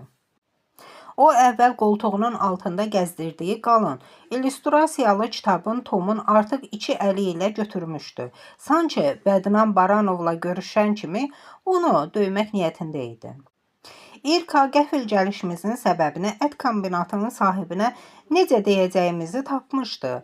Bu yaxınlarda kiçik bir şəxsi nəşriyyat açmışdı və Baranova şirkətin qarşısında gələn il dönümü münasibəti ilə kitab nəşri etməyi təklif edəcəyini deyəcəkdi. Bu da mənim burada iştirakıma haqq qazandırırdı. Mətni yazacaq məşhur müəllif olacaqdım. İdeya bir tərəfdən yaxşı idi, çünki bir daşla 2 quş vururduq. Baranovun daşaya hücum hekayəsindəki rolunu biləcəkdik və pul sifarişi alacaqdıq. Təəssüf ki, direktorun yanına girə bilmədik. Onun kabinetinin qapısını katibə qoruyurdu. Heç də həmin tipdə deyil, deyə İrka qulağıma pıçıldadı. Margaret Thatcherin ən yaxşı illərinə bənzəyən 40 yaşlı sərt xanımı gizlincə süzdü. Mən onun nəyə eyham vurduğunu başa düşdüm. Baranovun bu katibə ilə qeyri-qanuni əlaqəsi ola bilməzdi. Thatcher bizim izahatımızı heç nə ilə ifadə etməyə bir üzlə dinlədi və əvvəlcədən görüş təyin etmədiyimizə görə təəssüfləndiyini bildirdi.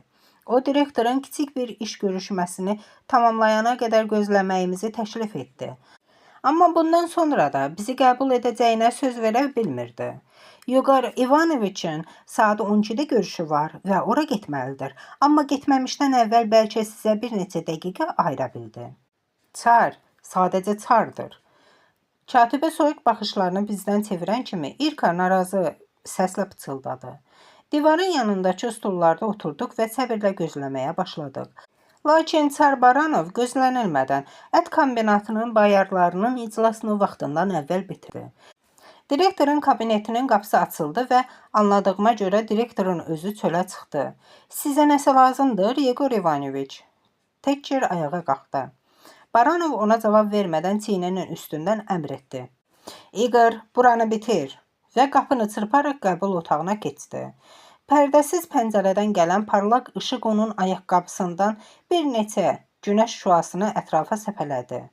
Mən əl istehsalı olan laklı dəri broge ayaqqabılarını süzüb, baxışlarımı kişinin fiquruna aşağıdan yuxarıya apardım.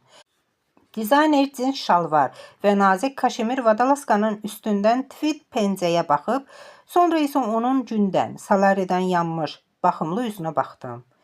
Nə deyə bilərdim? Yegor Baranov şık, dəbli və gənc görünmək üçün çox çalışan biri idi. Geyimləri bahalı və əla keyfiyyətli idi. Lakin cins şalvarı çox qısa və dar görünürdü. Nazik vadalaskası da çox dar olduğundan qarnı görünürdü.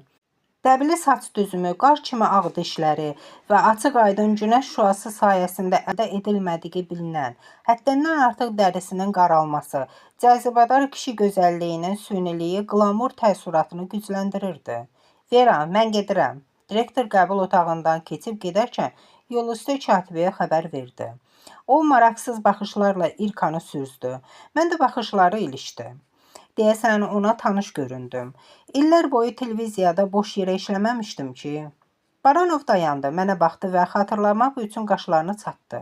Artıq sual vermək üçün ağzını açmışdı, lakin ovucundakı telefon qadın səsi ilə xırıldamağa başladı və Yegor Ivanoviç özünü neytral salam ilə məhdudlaşaraq tələsik qəbul otağından çıxdı. Əsl Yegoran sıçrayışı kimi. İndi onun nə vaxt qayıdacağını da bilmirəm, deyə katibə dedi və onun titrəyən səsi çaşqınlıq keçirdiyini bildirirdi. Görünür, Yegor Ivanoviç adətən o qədər də impulsiv və gözlənilməz deyildi. İrka ilə mən sözləşməmiş ayağa qalxıb çıxışa tərəf getdik. Direktorun arxasınca tələsmədik. Sadəcə cəld, eyni istiqamətə getdik və artıq pilləkənlərə çatanda bir mərtəbə aşağıda Baranovun əsəbi səsini eşitdik. Daha mənə zəng etmə, Darya. Dedim axı, aramızda hər şey bitdi. Görəsən bu gəlincik də televiziyaya gedəcək? Yegor Ivanoviçin Don Juan siyahısında daha bir tərk edilmiş qadının olduğunu başa düşərək mızıldandım. Bu işə yaramayacaq, deyə İrka təəssüflə dedi. İndi o qeyri-telegenikdir, çapıqlarına görə. Belə, deyə o başı aşağı əyilərək biraz pilləkənin aşağısını dinlədi. Qapının bağlanma səsini eşidən kimi mənim əlimdən tutaraq içəriyə doğru keçdi. Gedək, Elza Malçanovanı axtaraq. Səncə onun iş otağı haradadır? Direktorun kabinetindən mümkün qədər uzaqda. Məntiqlidir. Rəfiqəm razılaşaraq dəhlizin dərinliklərinə tərəf tələsdi. Təəccüblüdür ki, o keçmiş sevgilisini işdən qovmayıb, sadəcə onu başqa vəzifəyə keçirib. Düşünürəm ki, bu onun ürəyinin mehribanlığından deyil, tərəflərin razılığı ilə olub ki, incimiş qız redaksiyaları ora-bura qaçmasın, keçmiş sevgilisinin reputasiyasına xələl gəlməsin. Deyə keçdiyimiz otaqların qapısına baxaraq mən fikrimi bildirdim. Layihə meneceri yazısı sonuncudan əvvəl olan qapının üstün təvəzzökarlıqla bəzəyirdi. Bu qapıdan sonra yalnız pilləkənlərə çıxan qapı var idi. Menecer üçün yalan hazırlamamışıq, mən birdən xatırladım. Direktora dediyimiz elə işə yarayar. İrka qapını döydü və dərhal itələdi. Salam, biz Elza Malçanovanı axtarırıq. Artıq tapdınız. Kabinetdə tək masanın arxasında oturan qız çox mehribanlıqla cavab verdi. İkinci bir masa heç oraya sıxmazdı da. Mikroskopik otağa qonaqlar üçün bir neçə oturacaq yerləşdirmək belə mümkün değildi. Pəncərənin altındakı boşluqda kiçik qəbul otağına daha uyğun olan qısa və dar bir iskamya var idi. Elziçka, layihə meneceri deyib sizin yanınıza gəldik.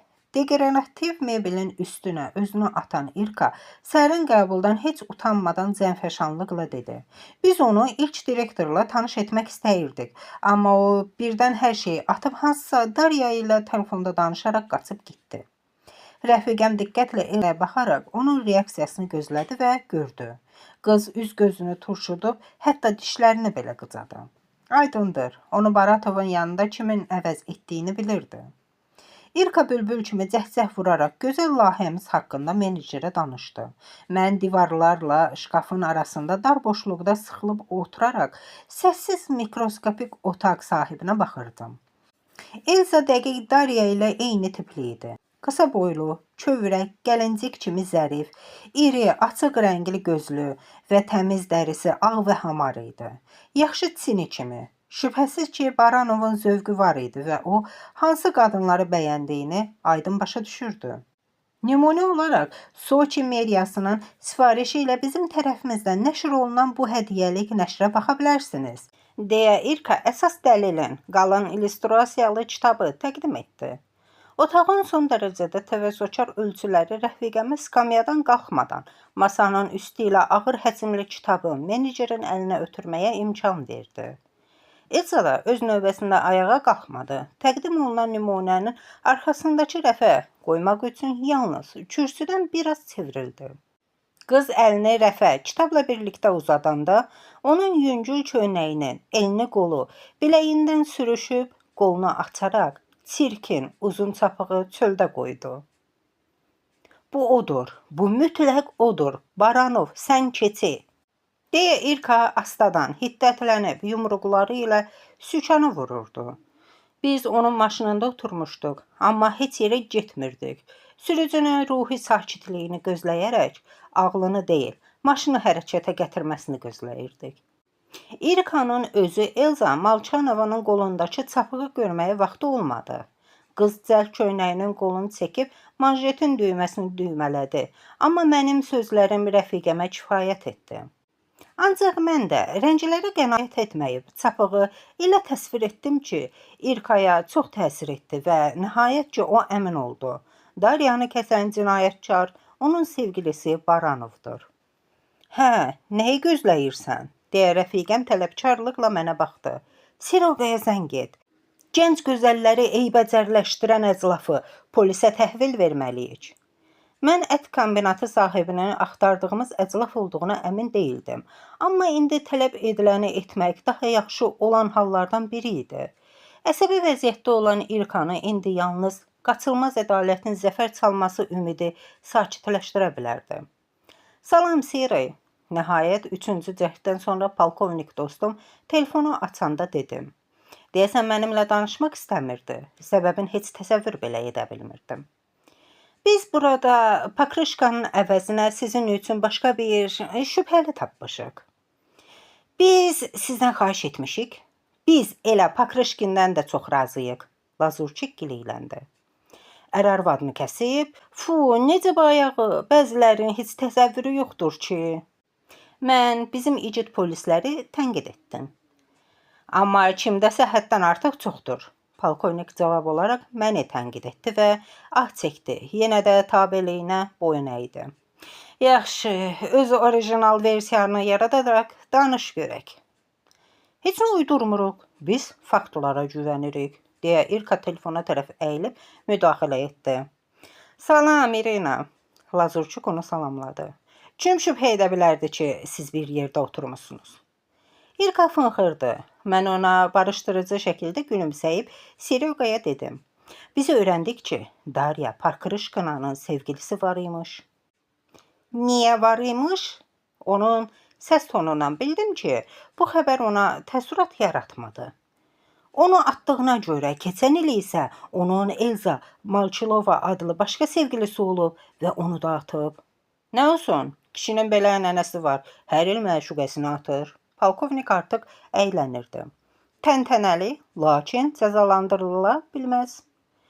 Sonrasını dinlə, mən səbirlə dedim. Elza və Budariya eyni tipli gözəllərdir. Hər ikisi kövrək gəlinciklərdir. Onlar sanki bacıdırlar. Və nə? Kişi öz üstünlükləri ilə bağlı qərar verib. Bu hətta qınanılası deyil, əksinə tədbirə layiqdir. Və Elzanın qolunda çirkin, uzun çapıq var. Çox köhnə deyil, məncə təxminən 1 ildir. Hə, bax indi bu maraqlıdır. Lazurçik açıq istehzalı tonu orta dərəcəli intonasiya çevirdi. Bəs sizin alternativ versiyanız budur ki, kişi hər şeydə ardıcıldır, bənzər xanımlarla münasibət qurur, müəyyən bir şəkildə məşuqələrini yüngülcə kəsməklə münasibətlərini bitirir. Tamamilə elədir ki, var, deyə İrina məni qabaqladı. Əgər sən bu məlumatı qulaq ardına vursan, mən bilirəm nə edəcəm.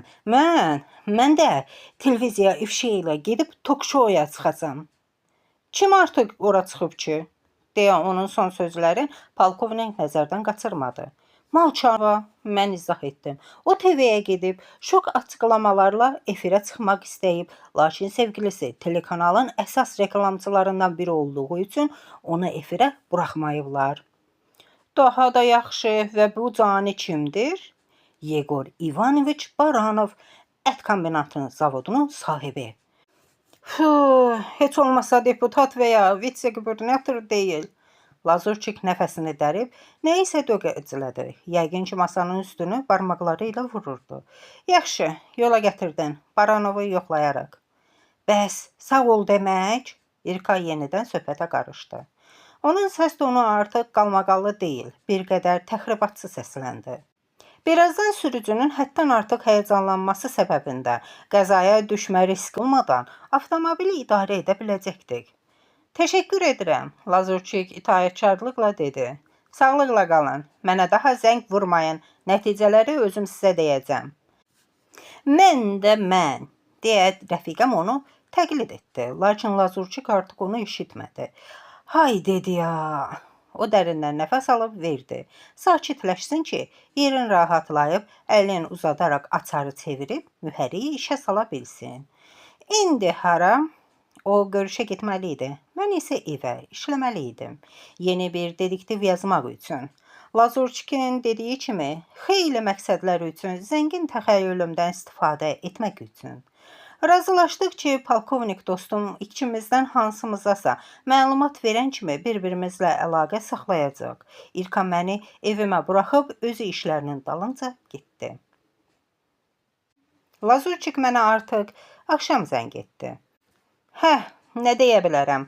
Akela yan vurdu. O açıq-aşkar məmnuniyyətlə elan etdi.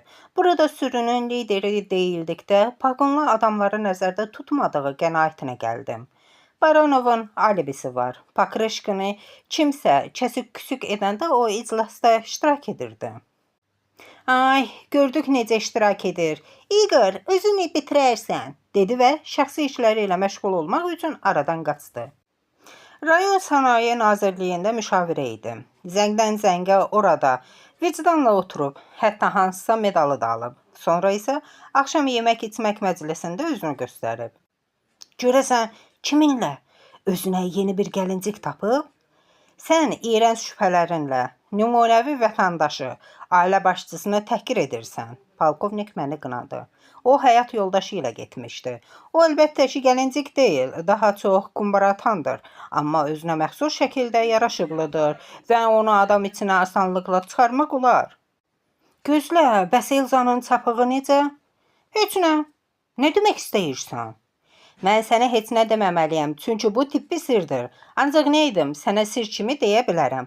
Malçanovanın bədxassəli bir şişi var idi. Qolunda təhlükəli bir xalı kəsib götürülüb. Metastazları da var idi. Ona görə də çox pis kəsmək məcburiyyətində qalıblar və nəticədə də belə çapıq qaldı. Yəni Baranovun bu çapıqla heç bir əlaqəsi yoxdur? Etiraf etdim ki, biraz əvvəl əhvalım pozuldu. Bu çapığın meydana gəlməsində Baranov günahkar deyil, amma ona görə Malçanovadan ayrılıb.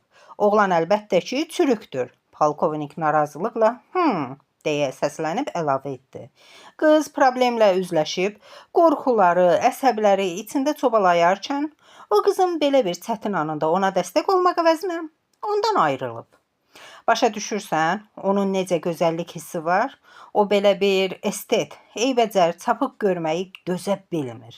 Belə əclaflar da var imiş. Halbuki bu cəzalandırılmır. Seryoqa çox danışdığını başa düşdü. Bir sözlə, Baranov heç kimi kəsib-küsük etməyib. Nə ilk sevgilisini, nə də ikincisini. Bağışla, amma biz Pakrışkanı günahkarlandırmaqda davam edəcək. Başqa heç kim yoxdur. Amma o laldır. Nə olsun? O sosial şəbəkələrdə ünsiyyət qurur, SMS yazır, həmçinin kağıza çox gözəl cızır. Yeri gəlmişkən səhvsiz və səliqəli xətti var. Bu o deməkdir ki, o qurbanı qorxutmaq üçün özü tərcüməçi gətirmək kiminlə isə sövdələşə bilərdi. Ya da səs yazısı hazırlayıb, sonra işə sala bilərdi. O kar deyil, o hər şey eşidir və lallığı uşaqlığından aldığı psixoloji travma ilə izah olunur. Hətta mütəxəssislər də oğlanın həqiqətən danışmadığına əminliklə iddia edə bilməzlər. Ola bilsin ki, o özünü sadəcə lal kimi göstərir. Anladım. Mən məyusluqla dedim. Nə deyim, məlumat üçün təşəkkürlər. Həmişə hazır, deyə polkovnik razı halda söhbəti bitirdi. Yeri gəlmişkən yalan dedi. O bizimlə təvəzzökar şəxsi araşdırma həvəskarı ilə məlumat paylaşmağı sevmirdi. Həmişə hazır cümləsi daha çox onun mənlə, İrkadan imtina etməsi ilə bağlı idi. İrka, birdən yadıma düşdü ki, axı biz bir-birimizdən xəbərdar olmağa razılaşmışdıq və mən dərhal ona zəng etdim.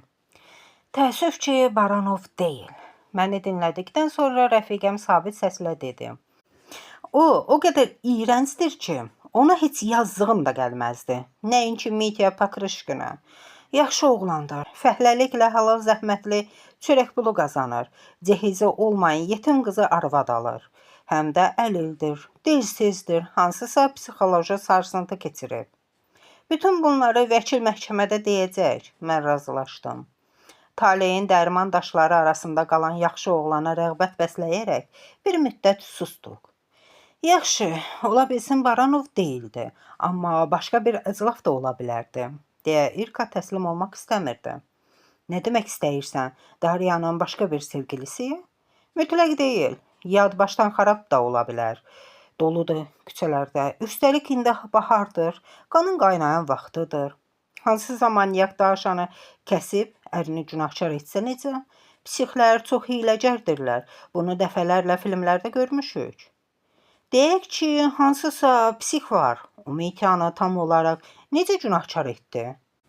Deyib konstruktiv dialoqa hazır olduğumu bildirdim. Gəl fikirləşək. Qəbul edicidən cırıltı səsi gəldi. İrka yəqin ki, oturdu ya da uzanaraq yerini rahatladı. Mityaya qarşı hansı sübutlar var? Telefonundan danışaya hədələr göndərirdi. Bu bir. İkincisi, o elə həmin mobil telefonundan ona balıqçılıq alətlərinin verilməsini xahiş edən bir mesajı göndərib. Saydıqca mən barmaqlarımı bükməyə başladım. Üçüncü, eyni cihazdan mesaj gəldi ki, o artıq binanın girişində dayanıb. Darya da bu mesaja cavab olaraq hərəkət edib və qəssab evə soxulub. Çox yaxşı izah edirsən, deyə İrka məni təriflədi. Bütün bu sübutların kimə qarşı olduğunu başa düşürsən? Mityaya yox, onun telefonuna. Sözlər dəqiq deyil. Mən yüngül tənqiddən özümü saxlaya bilmədim. Amma sənin sözlərinin mənası mənə aydındır. Əslində bütün bu mesajları onun özü yox, onun mobil telefonunu əldə edə bilən biri göndərə bilərdi. Budur, bəs bu kim ola bilər? Araşdırmaq lazımdır. Rəfiqəm yekunlaşdırıb əsnədi. Amma sabah. Səhər tezdən zəngləşərik. Gecən xeyrə qalsın. Şirin yuxular. Qonşu eyvanda xarakterik səs-küyü sakitcə yatmağa mane oldu. Kimsə orada yüksək səslə ağlayırdı. Balkonuma çıxdım və Nastya Loseyevanın Daşa Pakrışkinaya təsəlli verdiyini gördüm. Gənc ananın refleksləri düzgün işləyirdi. Nastya ağlayan rəfiqəsini sinəsinə sıxıb ritmik şəkildə yerlədirdi. Sanki onu körpə uşaq kimi yelləyib sakitləşdirməyə ümid edirdi. Qaşlarımı qaldırdım. Onun niyə hönkürdüyünü soruşdum. O əri üçün ağlayır, deyə Nastya Daşanın dağınıq başı üstündən mənə izah etdi. Yazığı gəlir, həbsdə itib batacaq. Onsuz mən də itib batacağam, deyə Daşa mənə tərəf döndü. Mən fit çaldım. Zərif, gəlincik kimi gözəllik hara yoxa çıxdı? Ağlayanın üzü boz və əzik idi. Gözləri şişib yarıya qədər kiçilmişdi. Burnu isə əksinə böyüyüb qızarmışdı. O axı səni kəsib, deyə xatırlatdım. Sənin ona yazığın gəlir? Bəlkə o deyil, deyə keçmiş gözəlcə hərarətlə bəyan etdi və meydan oxuyurmuş kimi burnunu çəkdi. Bu yəqin ki o deyil. O heç vaxt, o barmağı ilə belə. O yenə hönkürüb ağladı. Mən necə kömək edəcəyimi bilmirəm, deyə Nastya əllərini açıb yenə hönkür-hönkür ağlayan rəfiqəsini özünə tərəf çəkdi. Burada necə kömək etmək olar ki, deyə mən mızıldandım və düşünməyə başladım. Hətta qurbanın özü də əmindir ki, ona hücum edən Mitya deyil. Bəs istintaqı buna necə inandırmaq olar? Daş, mən onu səslədim. Bəsdir ağladın, göz yaşların dərdinə kömək olmayacaq. Cib telefonun yanındadır.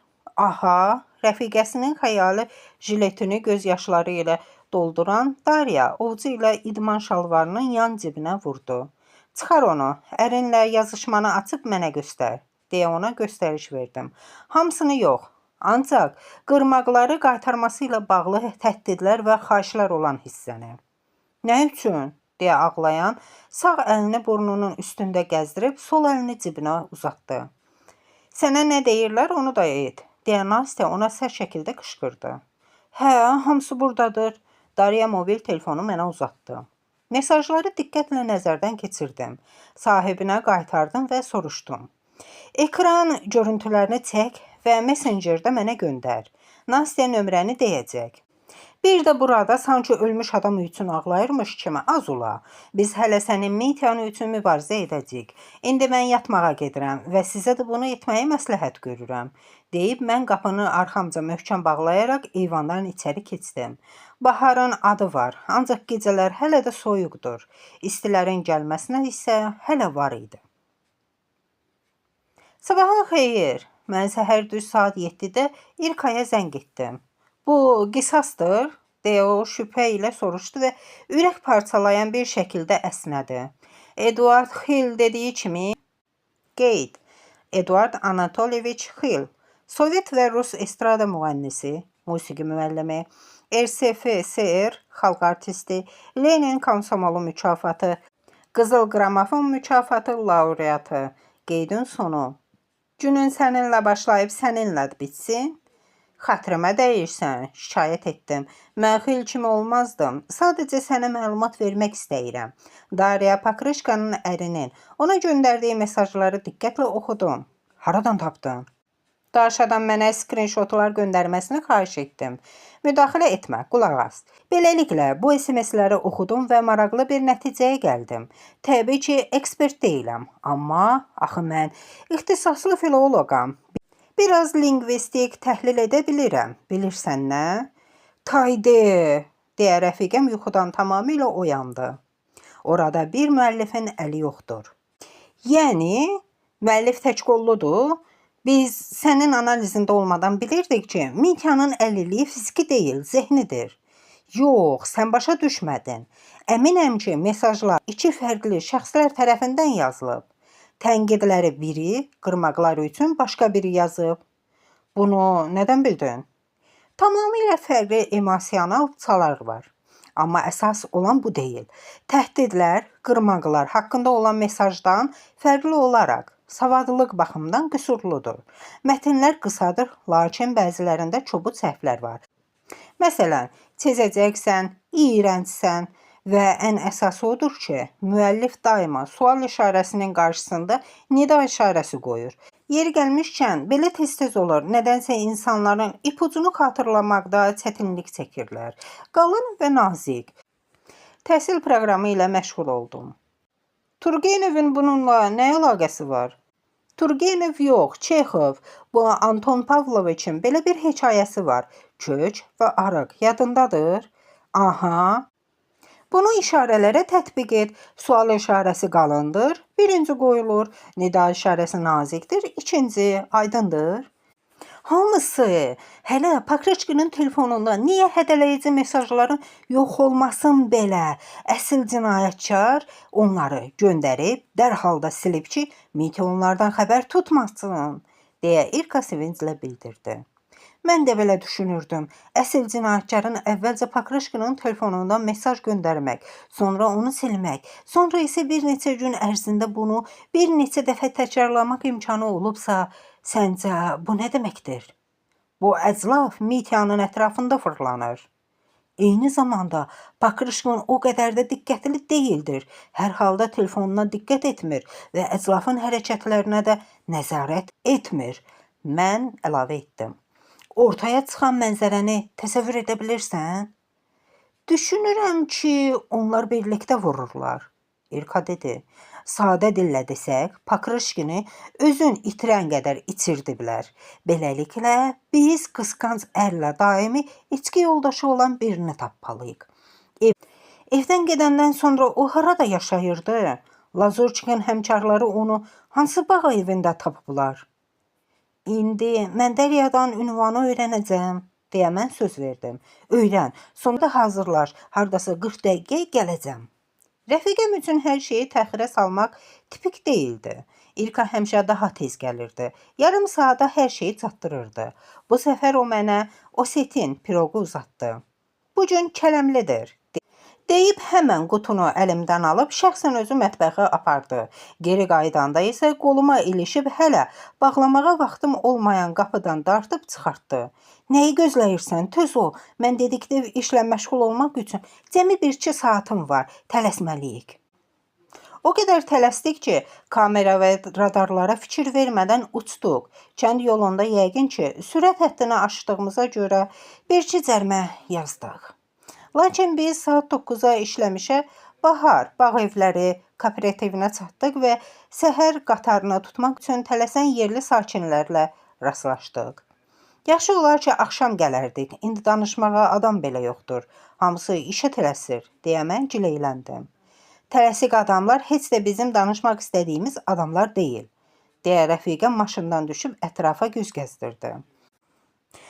Elit kooperativ bağ evlərindən uzaqda olan sadə bağ evlərinə heç bir gözətçilik etməyən köşklər yadlar yox idi və biz də Pakroçkinlərin sadə bağ evləri yerləşdiyi həmin tərəfə getdik. İrka çatmamış hasarın altındakı köhnə skamyaya əli ilə şappıltı vurdu və dedi. Gəl oturaq, gözləyək görək təqaüdçülər təmiz hava almaq üçün nə vaxt çölə çıxacaqlar? Onlar öz həyətlərində də otura bilərlər, mən etiraz etdim. Yox, bugün yox, deyə rəfiqəm güldü. Yerli dükanın qapısına vurulmuş elanı görmüşdün, Watson? Heç görmədim. Dükan solda sənin tərəfində idi, mən xatırlatdım. Doğrudur, İrka başını tərpətdi. Mən oxuya bildim. Cümə axşamı 8:30-da süd çəlləyi. Bugün də cümə axşamıdır. Görəcəksən, indi uşaq və qocalar əllərində bidonlar yanımızdan keçib gedəcəklər. Ən adekvat görünüşlü personajı seçib onunla söhbətə başlayarıq. Bizim həmsöhbətimiz yenə nənə oldu. Mən onun adekvatlığı haqqında mübahisə edərdim. Narıncı tikinti dəbilqəsi, boz neylon palton və qara qaloşlarla heç uyğunlaşmırdı.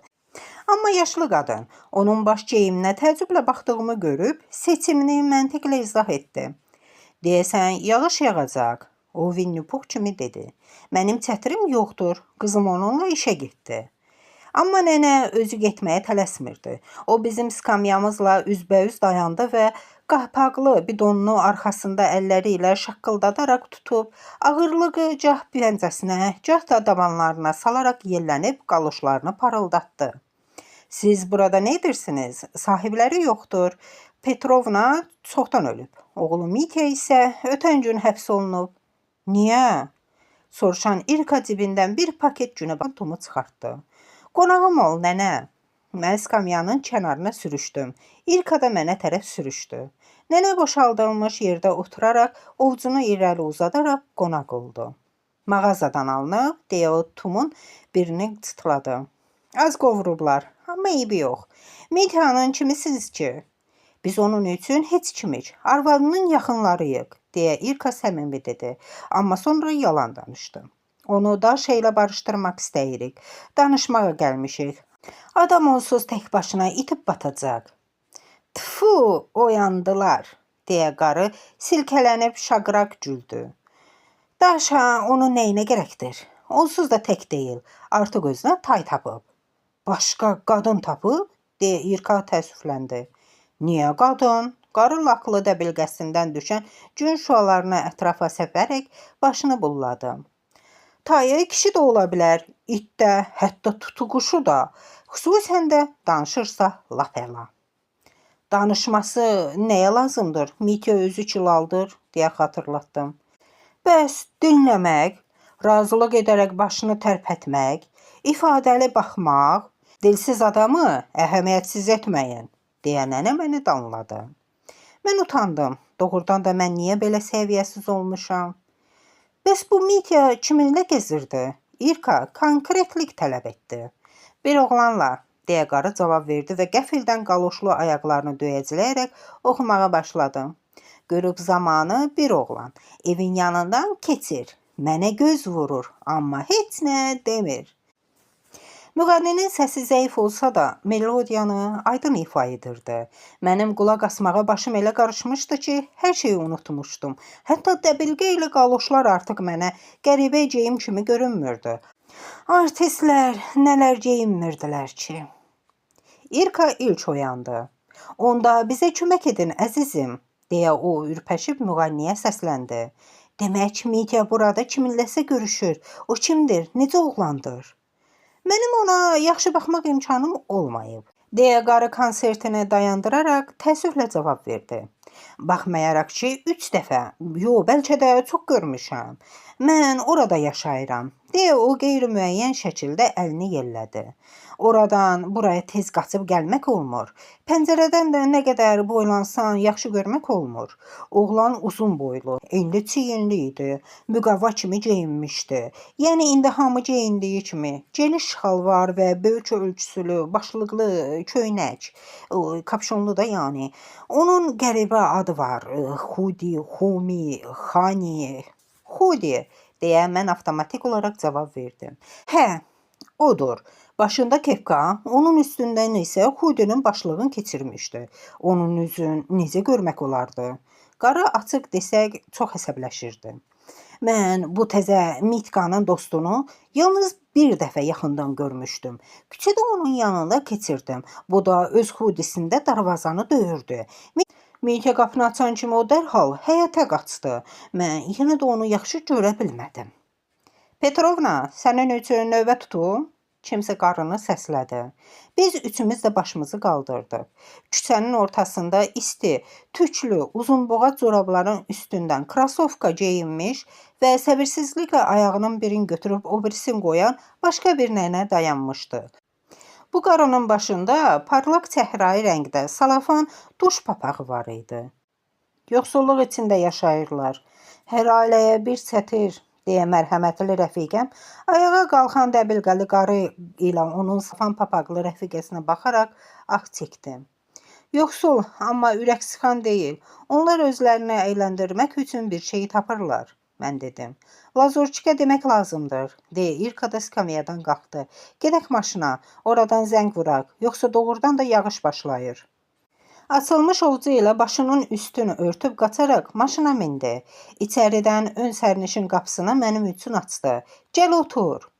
Başım irəlidə mən isti, quru kabinəyə girdim. Üstümdəki yağış damcılarını silkələyəndən sonra çantamdan mobil telefonumu çıxardıb dostumuz polkovnikə zəng etdim. Seryoja, sənin üçün yeni bir şübhəli tapdıq. Bu nə işdir belə? Deyə Lazurçik nədənsə sevinməmişdi. Biz özümüz şokdayıq. Bax, qulaq as. Belə çıxır ki, Pakrışkinin həyat yoldaşı Darya ilə bitmir. Evdən ayrıldıqdan sonra o bağ evləri kooperativində özünə yeni bir dost tapır. Yaxşı, yeni versiya nədir? Elə bu, ülgüclü qısqanc Pakrışkin deyil. Onun dostudur. Dostu Mityanın qisasını almaq üçün Daşanı kəsdi. Elə o Mitya yatandan sonra, məsələn, içki yadı içib sonra yatmır, ondan sonra telefonunu götürüb təhdidlər göndərir. Mobil telefonla ağzını yaxınlaşdıran İrka sujeti uydurdu. Necə də kələkbaz. Lazurçik qiymətləndirdi. Bu dostun şəxsiyyət vəsiqəsində adı nədir? Bunu bilmirik, mən etiraf etdim. Bir də bunu bizə xəbər verən adamlar onun zahiri görünüşünü açıq təqribən təsvir edə bildilər. Hündür boy, enli giyin, şalvarı idman şalvarı və Xudinin başlığının altında kepka geyinmiş oğlan. Bir çox oğlanlar geniş çiyinli və güclüdür. Bir çoxları futbolka və kepka geyinir. Deyə polkovnik Marşakdan heyrətamiz sitat gətirdi. Qeyd. Samuel Yakovleviç Marşak, Rus Sovet şairi, dramaturqu, tərcüməçi, ədəbiyyatşünas və senarist, məşhur uşaq kitablarının müəllifidir. Qeydin sonu. Amma yaxşı, vətəndaş Pakrışkinlə dostunun kimliyini soruşarıq. Baxmayaraq ki, bu elə də asan iş deyil. Lal birindən sorğu-suala tutmaq. Bu sizdə indi hamısıdır? Bəs bu sənə bəs deyil? Mən incidim. Nə deyirsən? Sizinlə heç nə az olmur, deyə nankör polis dostumuz əlaqəni kəsdi. Yenə gözləyirik, deyə İrka ah çəkdi və mühərriyə işə salmaq üçün əlini açara uzatdı. Sanki seriala baxıram, inanırsan? Gözləmə 1 saata qədər uzandı. Yox, niyə yalan deyim, intizarda olmadım. Mən öz dediktiv romanımla məşğul olarkən Pakrışkinin və onun sirli yeni dostu haqqında tamamilə unutmuşdum. Mənim qəhrəmanım olan qadın Sherlockla Watsonu, Megreni, Rahib Brown'u və Miss Marple'ın hamısını bir ipə düzmüşdü. Yeni ölməz əsərimdə baş verənlərə elə qapılmışdım ki, Lazurçik mənə zəng edəndə narazılıqla cavab verdi. Hə, nə istəyirsən? Məgər sən Pakrışkinin ən yaxın dostunun kim olduğunu bilmək üçün gözləmirsən? Soruşan polkovnik təəccübləndi. Təyyarə. Kimdən söz getdiyini dərhal anlamadan mən dedim. Yazıcı fantaziyaları dünyasında səhv reallığa bir anda qayıda bilməzdim. Hansı təyyarə? Deyə Lazurçik çaşdı. Döyüş qırıcısı. Hansındakı məşhur pilot az hava döyüşlərində möcüzələr göstərir. Çox uzağa uçdun, deyə polkovnik zarafatla fınxırdı. Bu Pakrışkin deyil, mən sənə məhbusumuz haqqında danışıram. Yenə siz İrina ilə səhv etdiniz. Sizin Akella kollektivi tam yayınmadı, sadəcə hədəfi tanımadı. Allegorist olmadan olar, mən qəzəbləndim. Biz orada nəyi tanımadıq? Bu çox gülməlidir. Seryoqa özünü saxlaya bilməyib gülməyə başladı. Pakrışkini silkələyib sorğu-sual etdik və o öz dostunu satdı. Bilirsən kim idi? Heç oğlan deyil. O Baranovadır. Hansı Baranova? Deyə mən başa düşmədim. Elə o, ət kombinatının sahibinin qanuni arvadı. Məhz o, Pakrışkinlə dostlaşıb, telefonundan da onun həyat yoldaşına zərər çəkənə yazırmış. Daşan ülgüclə kəsən o idi? Elədir ki, var. Əri üçün vuruşurdu. Hansısa bir qız üçün onu atmağını istəmirdi. Və o bir il əvvəl Baranovun Elzanın iyrəc yarasına görə atdığı hekayəni təkrarladı. Mən hər şey başa düşdüm.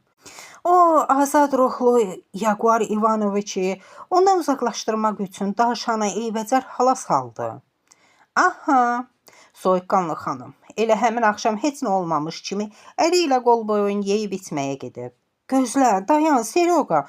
Məlum oldu ki, heç bir oğlan olmayıb. Bəs Daşanın eşitdiyi kişi səsi ilə ona təhdidlər olmayıb? Bu da ixtiraçı nümayiş edən Madam Baranova olub. Yox, bunu danışmayacağam. Bunu görmək və eşitmək lazımdır. İndi evdəsən? Hə, necə ki? Bağlamanı gözlə. Hansı bağlamanı? Cavab əvəzinə yenə polkovnik əlaqəni kəsdi. İrkaya zəng etdim. Ona Lazurçiklə olan söhbətimi danışdım və rəfiqəm sobanın üstündə hələ bişməmiş borşunu ataraq bizə tələsdi. O hələ yolda ikən mən sosial şəbəkədə Baranovun həyat yoldaşının hesabını tapdım və əmin oldum ki, o səhifələrlə yazı yazır və nida işarəsindən sonra həmişə sual işarəsi qoyur. İlka yəqin ki, yenidən cərimələr qazansa da, Lazurçik tərəfindən göndərilən kuryerin gətirdiyi bağlamadan əvvəl çatdı. Bu nədir? Mən geniş çiyinli, güclü oğlandan, hündür, yuvarlaq qutu və düz kvadrat zərfi qəbul edib soruşdum. Mən harasa imza atmalıyam? Yox, qətiyyən yox. Görünür hərbiçi olan oğlan dərhal yoxa çıxdı. Hər şey mətbəxə aparıb masanın üstünə qoyub, əvvəl böyük qutunu açdım.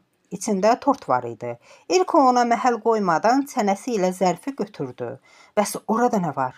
Zərfin içərisində flash kart var idi. Mən həmən notebooku gətirib qoydum. Ekranda hələ gənc Leonardo DiCaprio, Sharon Stone, Jim Hackman və Russell Crowe'nun rol aldığı Hollywood filmi Cəld və Ölüdən səhnələr görünürdü. Səbirlə tanış ifadələri gözlədik. İndi öləcəksən qız. Sən öldün.